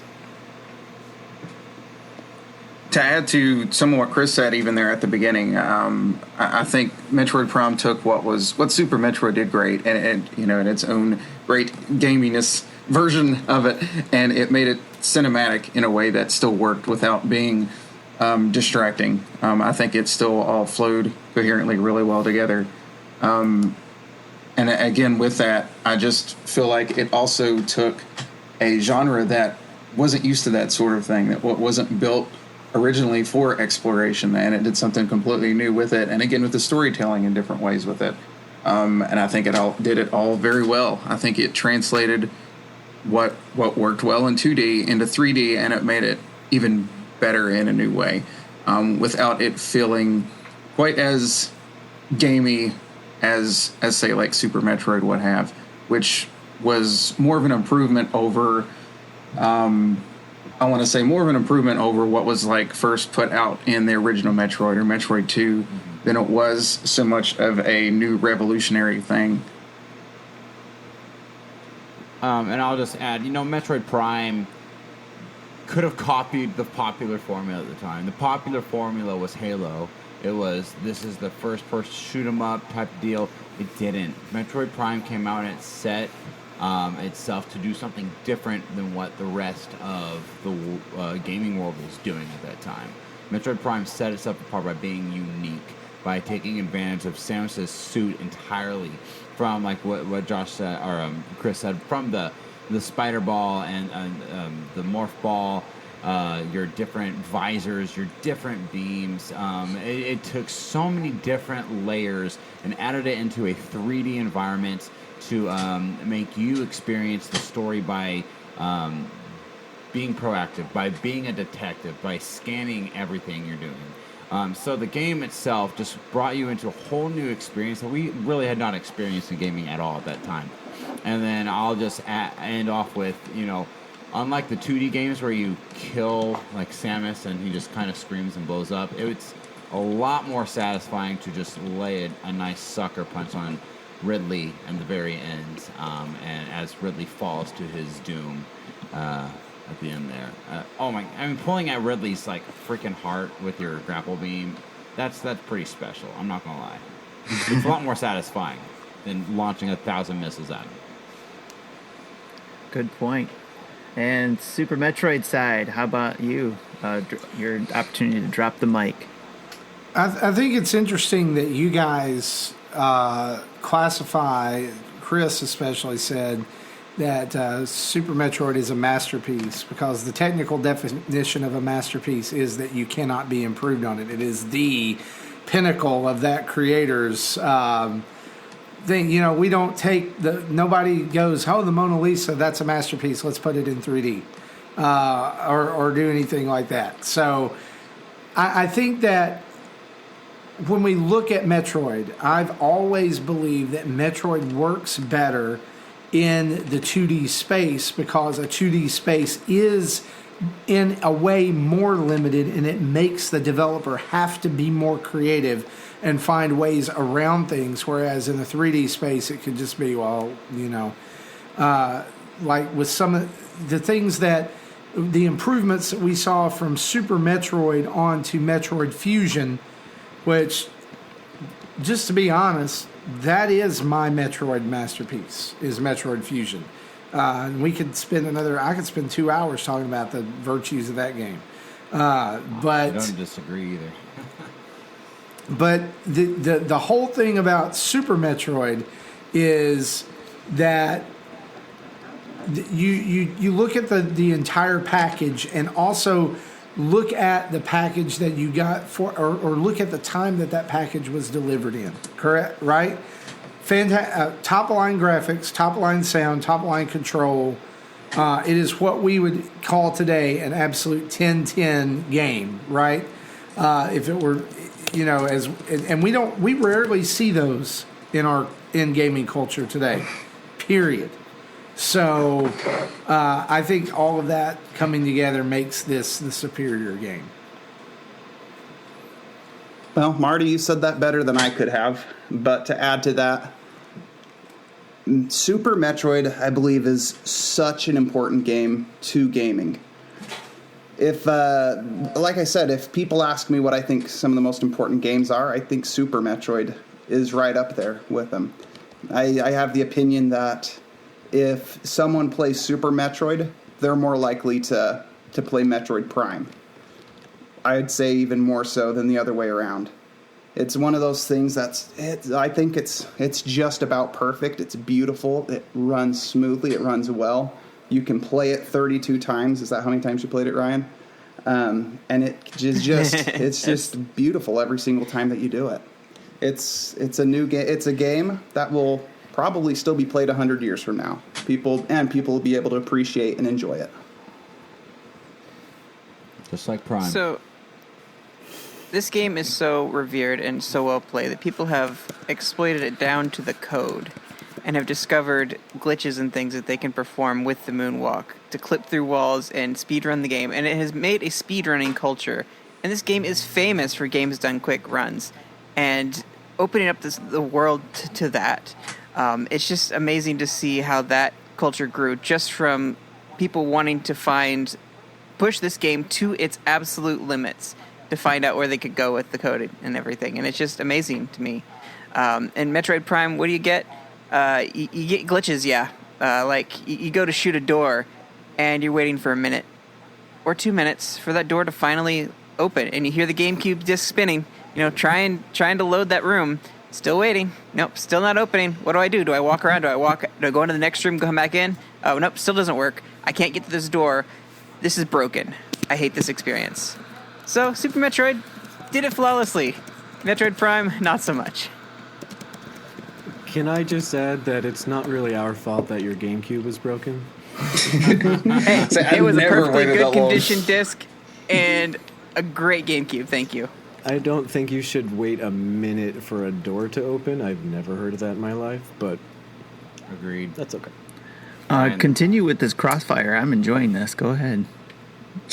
Oh, I can keep going for You guys a long time. just How keep much time do going. we have? Just keep going. Crossfire. Chris, what did you say Fire at about, each other. Masterpiece. I mean, as I said in the chat, what's better than a masterpiece? A masterpiece of that masterpiece. Right. I think I'll take a extra refined masterpiece, please. Thank you. I have to. Sorry, can I pipe in? Sure. Sure. I have to say, if I have to say that if I'm watching The Godfather, I'm not going to trash The Godfather 2. I love both of them. I love Metroid Prime and I love Super Metroid. But can I point out a comment? Yeah. Can I point out a comment that I made? Sure. I said I would love a remaster of Metroid Prime if they were to take that game and perfect it.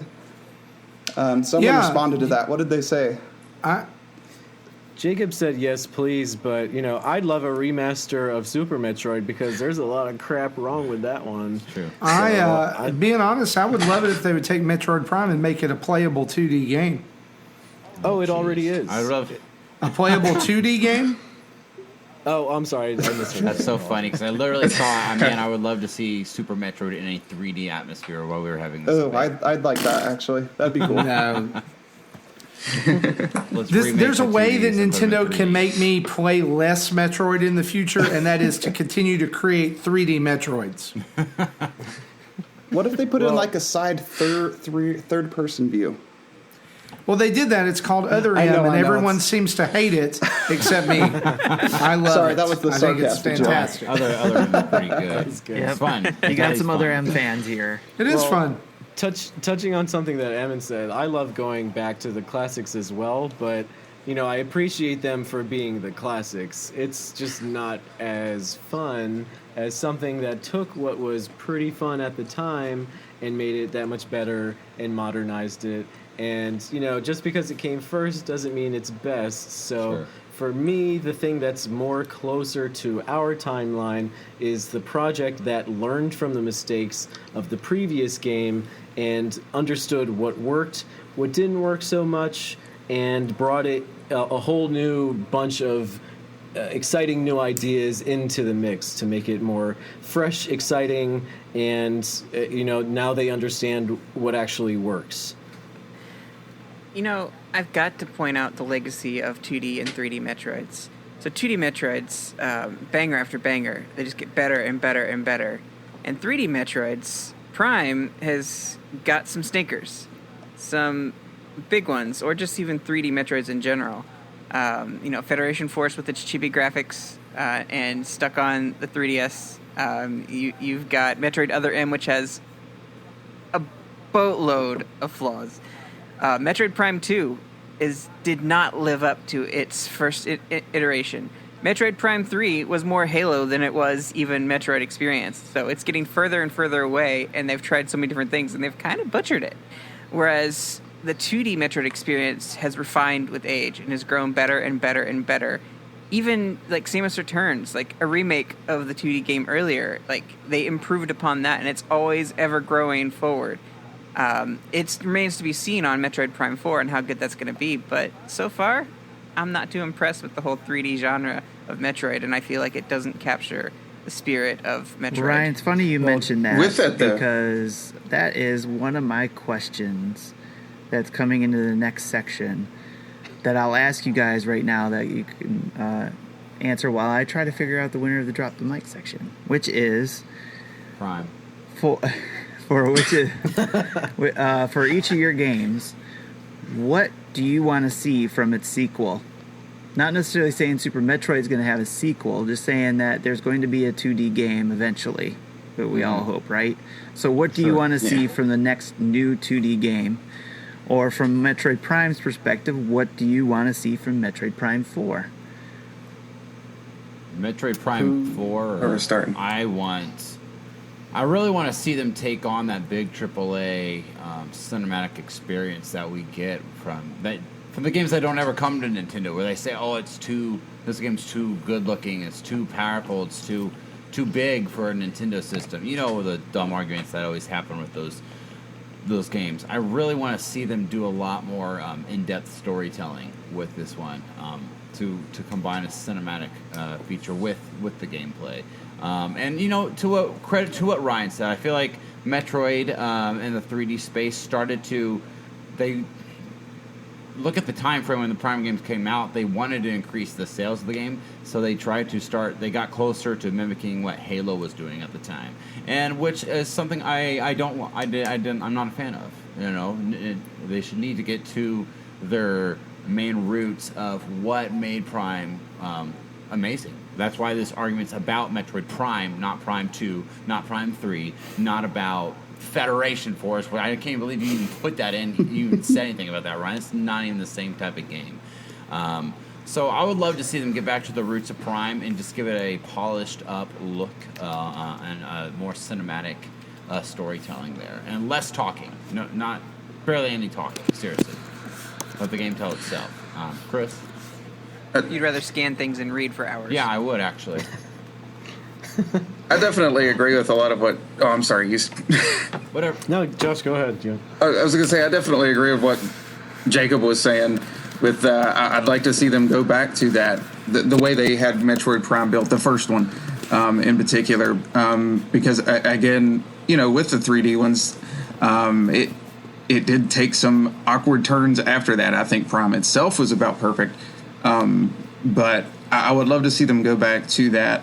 And just make it bigger more than anything. Make it more grand. Make it more cinematic. Mm-hmm. Make it more, again, like that. With it still being Metroid, I don't want it to lose its identity, but make it feel a little more like that big AAA sort of budget deal. With, again, it still being revolutionary in its own way. With it still feeling Metroid. Not Call of Duty or Halo or what have you. Yeah, for me personally, I think Jacob and I might differ in this way, but I would like them to explore the characters that exist in the game and maybe even introduce some new ones because, I think we can all agree that there are some really interesting characters in the Metroid universe, regardless of the game. Sure. Even in the Metroid Prime, the later games that we're not even discussing right now, Metroid Prime 2 and 3. 3 really comes to mind. I thought there were some interesting characters there. So it'd be cool if they could bring those back into the spotlight because I think that they had a lot of potential. But I'm not really interested in their relationships. I am interested in how they kind of interact with each other because a lot of them have these unique features that have these really cool that can call for some really cool interactions, but there are some things that are just more possible or possible in general in a 3D space that just is not possible in a 2D space. And they're both great in very different ways, but I think something that would be interesting would be incorporating Samus's spaceship a little bit more. They kind of played around with that in Metroid Prime 3. Oh, yeah. I think it would be kind of interesting to add a little bit more puzzle elements with that, or maybe even some shooting elements, kind of mix up the genres that are incorporated in the game. And, in Metroid Prime, something that was just so special about Metroid Prime is how they brought in these new gameplay ideas that would have worked just fine in 2D, but just somehow were made so much better in a 3D space. So it'd be really cool to see if they could come up with some new, really interesting ideas that just none of us saw coming. So that's what I would like. I'm more interested in the gameplay aspect of the next generation, especially with the Switch's capabilities. Yeah. Me too. How about the 2D side? One of the things that I've really enjoyed about the Metroid IP, I guess, is that it spawned its own type of game. You know, we call things Metroidvania and different things like that. And one of the best Metroidvania games that I've played over the last few years, and I'm kind of loath to say this because of the creator, is Xeodrifter. And one of the things that I felt like Xeodrifter did really well is the Metroidvania formula spread across different planets. And I would love to see something like that be brought into the Metroid universe, a broadening of the scope of it, whether it's 2D or 3D. I think it would work well in 3D or in 2D. And you know, I mean, my hope is there's that lingering specter of Metroid Dread out there that we never got, right? That was supposedly like we have this story of Samus where like the actual physical character of Samus has shifted so greatly by the end of Fusion, and then we've had radio silence. I need to know what's going on with her. I want the continuation of that story. Because I thought one of the things I think Fusion did so well was bring in that background through the storytelling during the elevator rides and at different times. And I think that I want to see more of that in a 2D sequel. I have to say too, is talk about Metroid's legacy. Super Metroid came out. It was a critical success. I don't know if it was a huge success, but it was critical. People loved it. It was great. Its legacy lives on through not just Nintendo, but through so many other developers. They make games that you can clearly see that they're like, wow, this was a really good game. I want to make a game like it. It has affected so much of gaming. And I love that Metroid Prime was made and that it's a wonderful game. I'm glad they didn't try to make another Halo. But I think it's so important that masterpiece, Super Metroid, led to that and so much more. I can't really think of any games that came inspired after Metroid Prime. I mean, it's sad to say that Metroid, shortly after Prime, started getting inspired by, let's see what Halo's doing. How are they doing? Let's inspire our games from there. I mean, am I wrong? Has it inspired other games that you can directly see? The only one in recent memory that comes to mind is Morphight, but it didn't do very well with that experience. But yeah, it's a similar Prime experience. I don't know if you guys realize this, but and I have to speak up on this part. But Jedi Fallen Order was actually inspired by Metroid Prime. So, and they even said it on when they were talking about that game, that the whole development was around the same type of things they played when they played Metroid Prime. That is a good game. Do you have any specific examples about what about Metroid Prime they tried to maps incorporate the into maps? It? Oh, okay. Oh, so it's kind of like a Metroidvania? I've never played it personally. It has some Metroid elements, but it's more Metroidvania elements, but it's more of the Metroid Prime aspect. Where Metroid Prime has those Metroidvania elements, it's still, I don't view it as a Metroidvania game. It's, something entirely different because of the 3D aspect. So, but the maps and the way you traversed the grounds and how you looked at your map, the actual map itself, and then managed your weapons, they said was all inspired by Metroid Prime. Interesting. I'll have to look into that one. It took aspects that were more unique to Prime that weren't necessarily, stemming from Super Metroid or the ones before it. I have a different take on what I want. Most people don't have this feeling, this opinion on what I want to see the 2D Metroid space go to. I want to see it scale back the hand-holding a lot. I really like Super Metroid and how it kind of left you to your own devices to discover things. You can get that feeling in an open world like Breath of the Wild. You can go and just discover things. It doesn't tell you a whole lot. I mean, it has some helpful things, but just go and explore. And I'd love to have that option in a 2D space, and I don't want it to tell me like, oh, there's secret items in this room. There is, there's a circle on your map, so you got to get that item. And instead, discover it on your own. Like, if you want to 100%, like, go for it. But I want that challenge, and I want it to get harder and have that platforming element. I want that difficulty level, not just enemies are just harder to kill. Like, I want that harder experience. As a platformer, I want more of a challenge. And you can say, oh, go on over to play, what's that game? That Metroidvania game, Hollow Knight, was it? That's, like, insanely hard. Like, go in and play Hollow Knight. That's fine, but I want that experience for Metroid. And a lot of people, like, they want the story to flesh out, and I just want the challenge. I want that platformer to refine even more and become something I can really hone my skills for. As someone who likes to react quickly and do wall jumps and kind of, like, push myself further, and how can I do this better? And, like, I just want to get that experience instead of just sitting through walls of text and exploring the story. I like the silent stories, but I don't want to lose gameplay out of that. And so that's what I really want to see moving forward.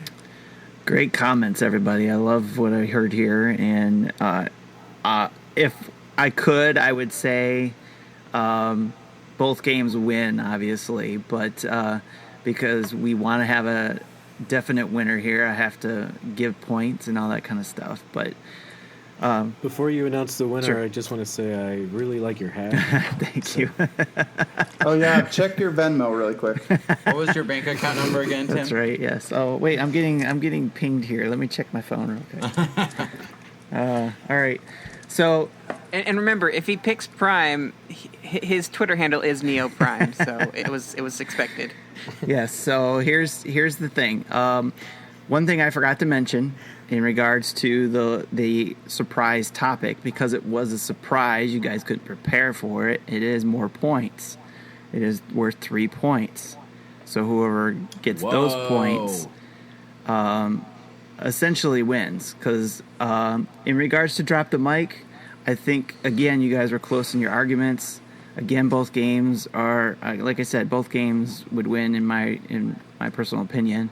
And it's just your preference that wins out, right? But I think in regards to the Drop the Mic arguments, I would have to say Marty had a good argument in regards to you can't make the Mona Lisa 3D. So I thought that was pretty good Drop the Mic comment. So Super Metroid gets the point. Which, yes, in normal circumstances would mean that they would win, but because I had the hidden comments and stuff like that, or the hidden questions in regards to what you would want to see from the sequel, I felt that Metroid Prime won that, which means Metroid Prime is the winner of this contest and is the definitive Metroid game. Take it. Take it. Justice has been served. It's kind of a cheap shot, but okay. But regardless of Hey. what happens tomorrow, everything is right in the world as far as I'm concerned. With that being said, like I said, it's up to the player, right? It's what they're in for. It's what they want to play. If they want to play 2D, they're going to love the 2D. If they want to play the 3D, they're going to love the 3D. Or if they're a Metroid fan like me, you're going to play them both, and you're going to love them both. So, Either way, both 2D and 3D are both really amazing at what they do. And I love Metroid all around. So, I mean, if we get... I actually hope we get another 2D Metroid before Prime 4 is done, because just like Marty, I'm itching to know what comes after Fusion. I've been wanting to know since I was in the 6th grade, darn it. Fusion's my favorite 2D game. So, I'm with you on that. You can't go wrong with any Metroid, and it irks me how much little love Nintendo gives Metroid as like they give to Zelda. So I wish we'd quit Fire doing Zelda Emblem. games for a while, honestly, and get more Metroid. Can't we have both? I'd be okay if they replaced Fire Emblem with Metroid. Leave Zelda in there, but you know. All right, relax. No, I think... Where are my ice climbers? All right. Good point. Ryan. None Fair. of that. It's too late for that for me. I think the Metroid franchise is probably Nintendo's like best franchise, or at least very up there. Like might even be number 2. But like we've said, both games, Super Metroid and Metroid Prime, are masterpieces. I think all of us can agree with that. They're masterpieces in their own way. It just so happens to be that Metroid Prime is more of a masterpiece. That's right. I think it was really interesting to hear everyone's comments about where Metroid should go in the future, because when Super Metroid came out, it was released to, I don't want to say little fanfare, it just wasn't as popular as it should have been. And ever since it came out, it has been this super trendy game and even its own genre ever since. And that was ages ago, and so many titles have been inspired by Super Metroid and just the Metroid franchise in general. So it'll be really interesting to see what the next original Metroid game will have taken from all these fan games that take all the things and really understand what makes Metroid so special, and how they interpret that into this official Nintendo new iteration. Yeah. So I am very excited about what the future holds because of that. Great point. Samus Returns gave the mechanic of being able to point at any angle that you wanted to by just holding down the L button. And that's very much refreshing in a 2D space, so I'd like to see that going forward. With those improvements, taking on things from all these Metroidvanias that have come out now, and a lot of new ideas. And I want to see Nintendo spin on a new gimmick, on a new idea, new ways to play with Samus, but also keep that same iconic Metroid feel. With the series starting in 2D and doing so well again with Super and with Samus Returns on all of those, and then over to Prime, where I think the first few, honestly, the first main 3, I think all feel great in their own way. I am curious to see if there is another dimension to that they haven't really explored as much yet. I think Other M sort of started that, and I think can be explored a little deeper than it was. I think it still felt a little more like a 2D one. But I am curious to see if there is another layer to that that we haven't quite reached yet, that this setup, the core gameplay can carry over to well in the future. Like I said at the beginning, I just hope when they do get past the Zelda 35 stuff, that they get to a Metroid 35 type thing. Better. And just Tick-off. just give us a bunch of stuff in regards to Metroid. Give us ports, give us new stuff for 2D and 3D. Give me apparel, stuff I can buy. Absolutely. More. Give me stuff from the store, my Nintendo stuff. I want to be able to. Yes. I'm saving my points for that. So, give me a Metroid themed Switch and Joy-Cons Yes. and Pro Controller. Give me all that stuff. I want all of Yes, it. please. We could all do for If some more anyone is Metroid. interested, if anyone's interested, there's a stress ball. There's a morph ball stress ball on Amazon. I think Nice. it's like $12. Nice. So Well, that's it for me. I don't know about you guys. That's it. All right. Well, I think that brings us to the end of the show. Long one. I want to go ahead and give our guests a chance to plug where people can find them. So let's kick off with our moderator. Tim, where can people find you? I'm on this little podcast called the Nintendo Dads.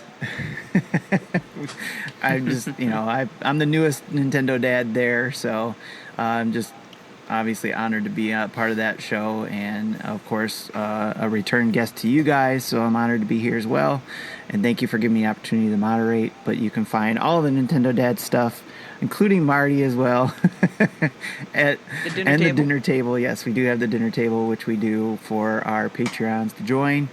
Our own little monthly podcast that anybody who is a Patreon can join, and we talk about various topics there. And then we have the Undead Crossing show, and then we also have the Dads After Dark show. Lots of stuff that Nintendo Dads are doing, plus a whole bunch of reviews that we do on YouTube. But most importantly, our podcast that we do every Thursday night and at least Friday morning. But I was hoping to leave some stuff for Marty to say, but I'll pass it over to Marty. Man, it's taking all, man. So you can find me on social media at Marty Estes. It's both Twitter and Instagram, or you can connect with me on Facebook. Again, I'm on Nintendo Dads too, and have been on Nintendo Nostalgia before. Previously set the record for the longest show that they've ever done. So that I think, or it was one of the longest shows talking about Mega Man. Go figure. You can Tim, you found, I think, did you mention our website? You can go over to nintendodads.org and check out everything that we've got going on, including Extra Life. We're doing Extra Life this weekend, and we are just, we're in it to beat the Mega Dads. That's why we do it. Yes. No, we do it to help sick kids. And Tim, I think the update that you shared earlier was that as a team, we're already 50% of the way to our goal. Right, yes. That's pretty cool. We haven't even played a game yet. Yep. So that kicks off November 6th at 8 a.m. and goes for 48 hours. We will be streaming for 2 whole days between me, Tim, Justin, and another team member, Antonio Contronio, who's actually doing his own stream. So, yeah. Thank you. Thanks for having us. Very cool. Yeah. Ammon? You can find me on Twitter and Instagram. I'm Ambone88, Ambone. I like to make memes part-time. Also, you can find me at my wife's Instagram. She does a lot of really funny stuff, and I'm on there sometimes. And that's Abby Ayres. Abby Ayres on Instagram, ABIAYRES. And it's just comedy, funny stuff. So, yeah, come check us out if you're bored. Cool. Cool. Well, most of our listeners know where they can find us in our individual places. But I just wanted to say, give you guys a chance to plug your Twitter if you'd like to. Chris, Jacob, and Josh. Yeah, follow me at NosJacob73. I'm just on the Nintendo Nostalgia chat sometimes, so you can just find me there. And I'm at Whopper744 Games.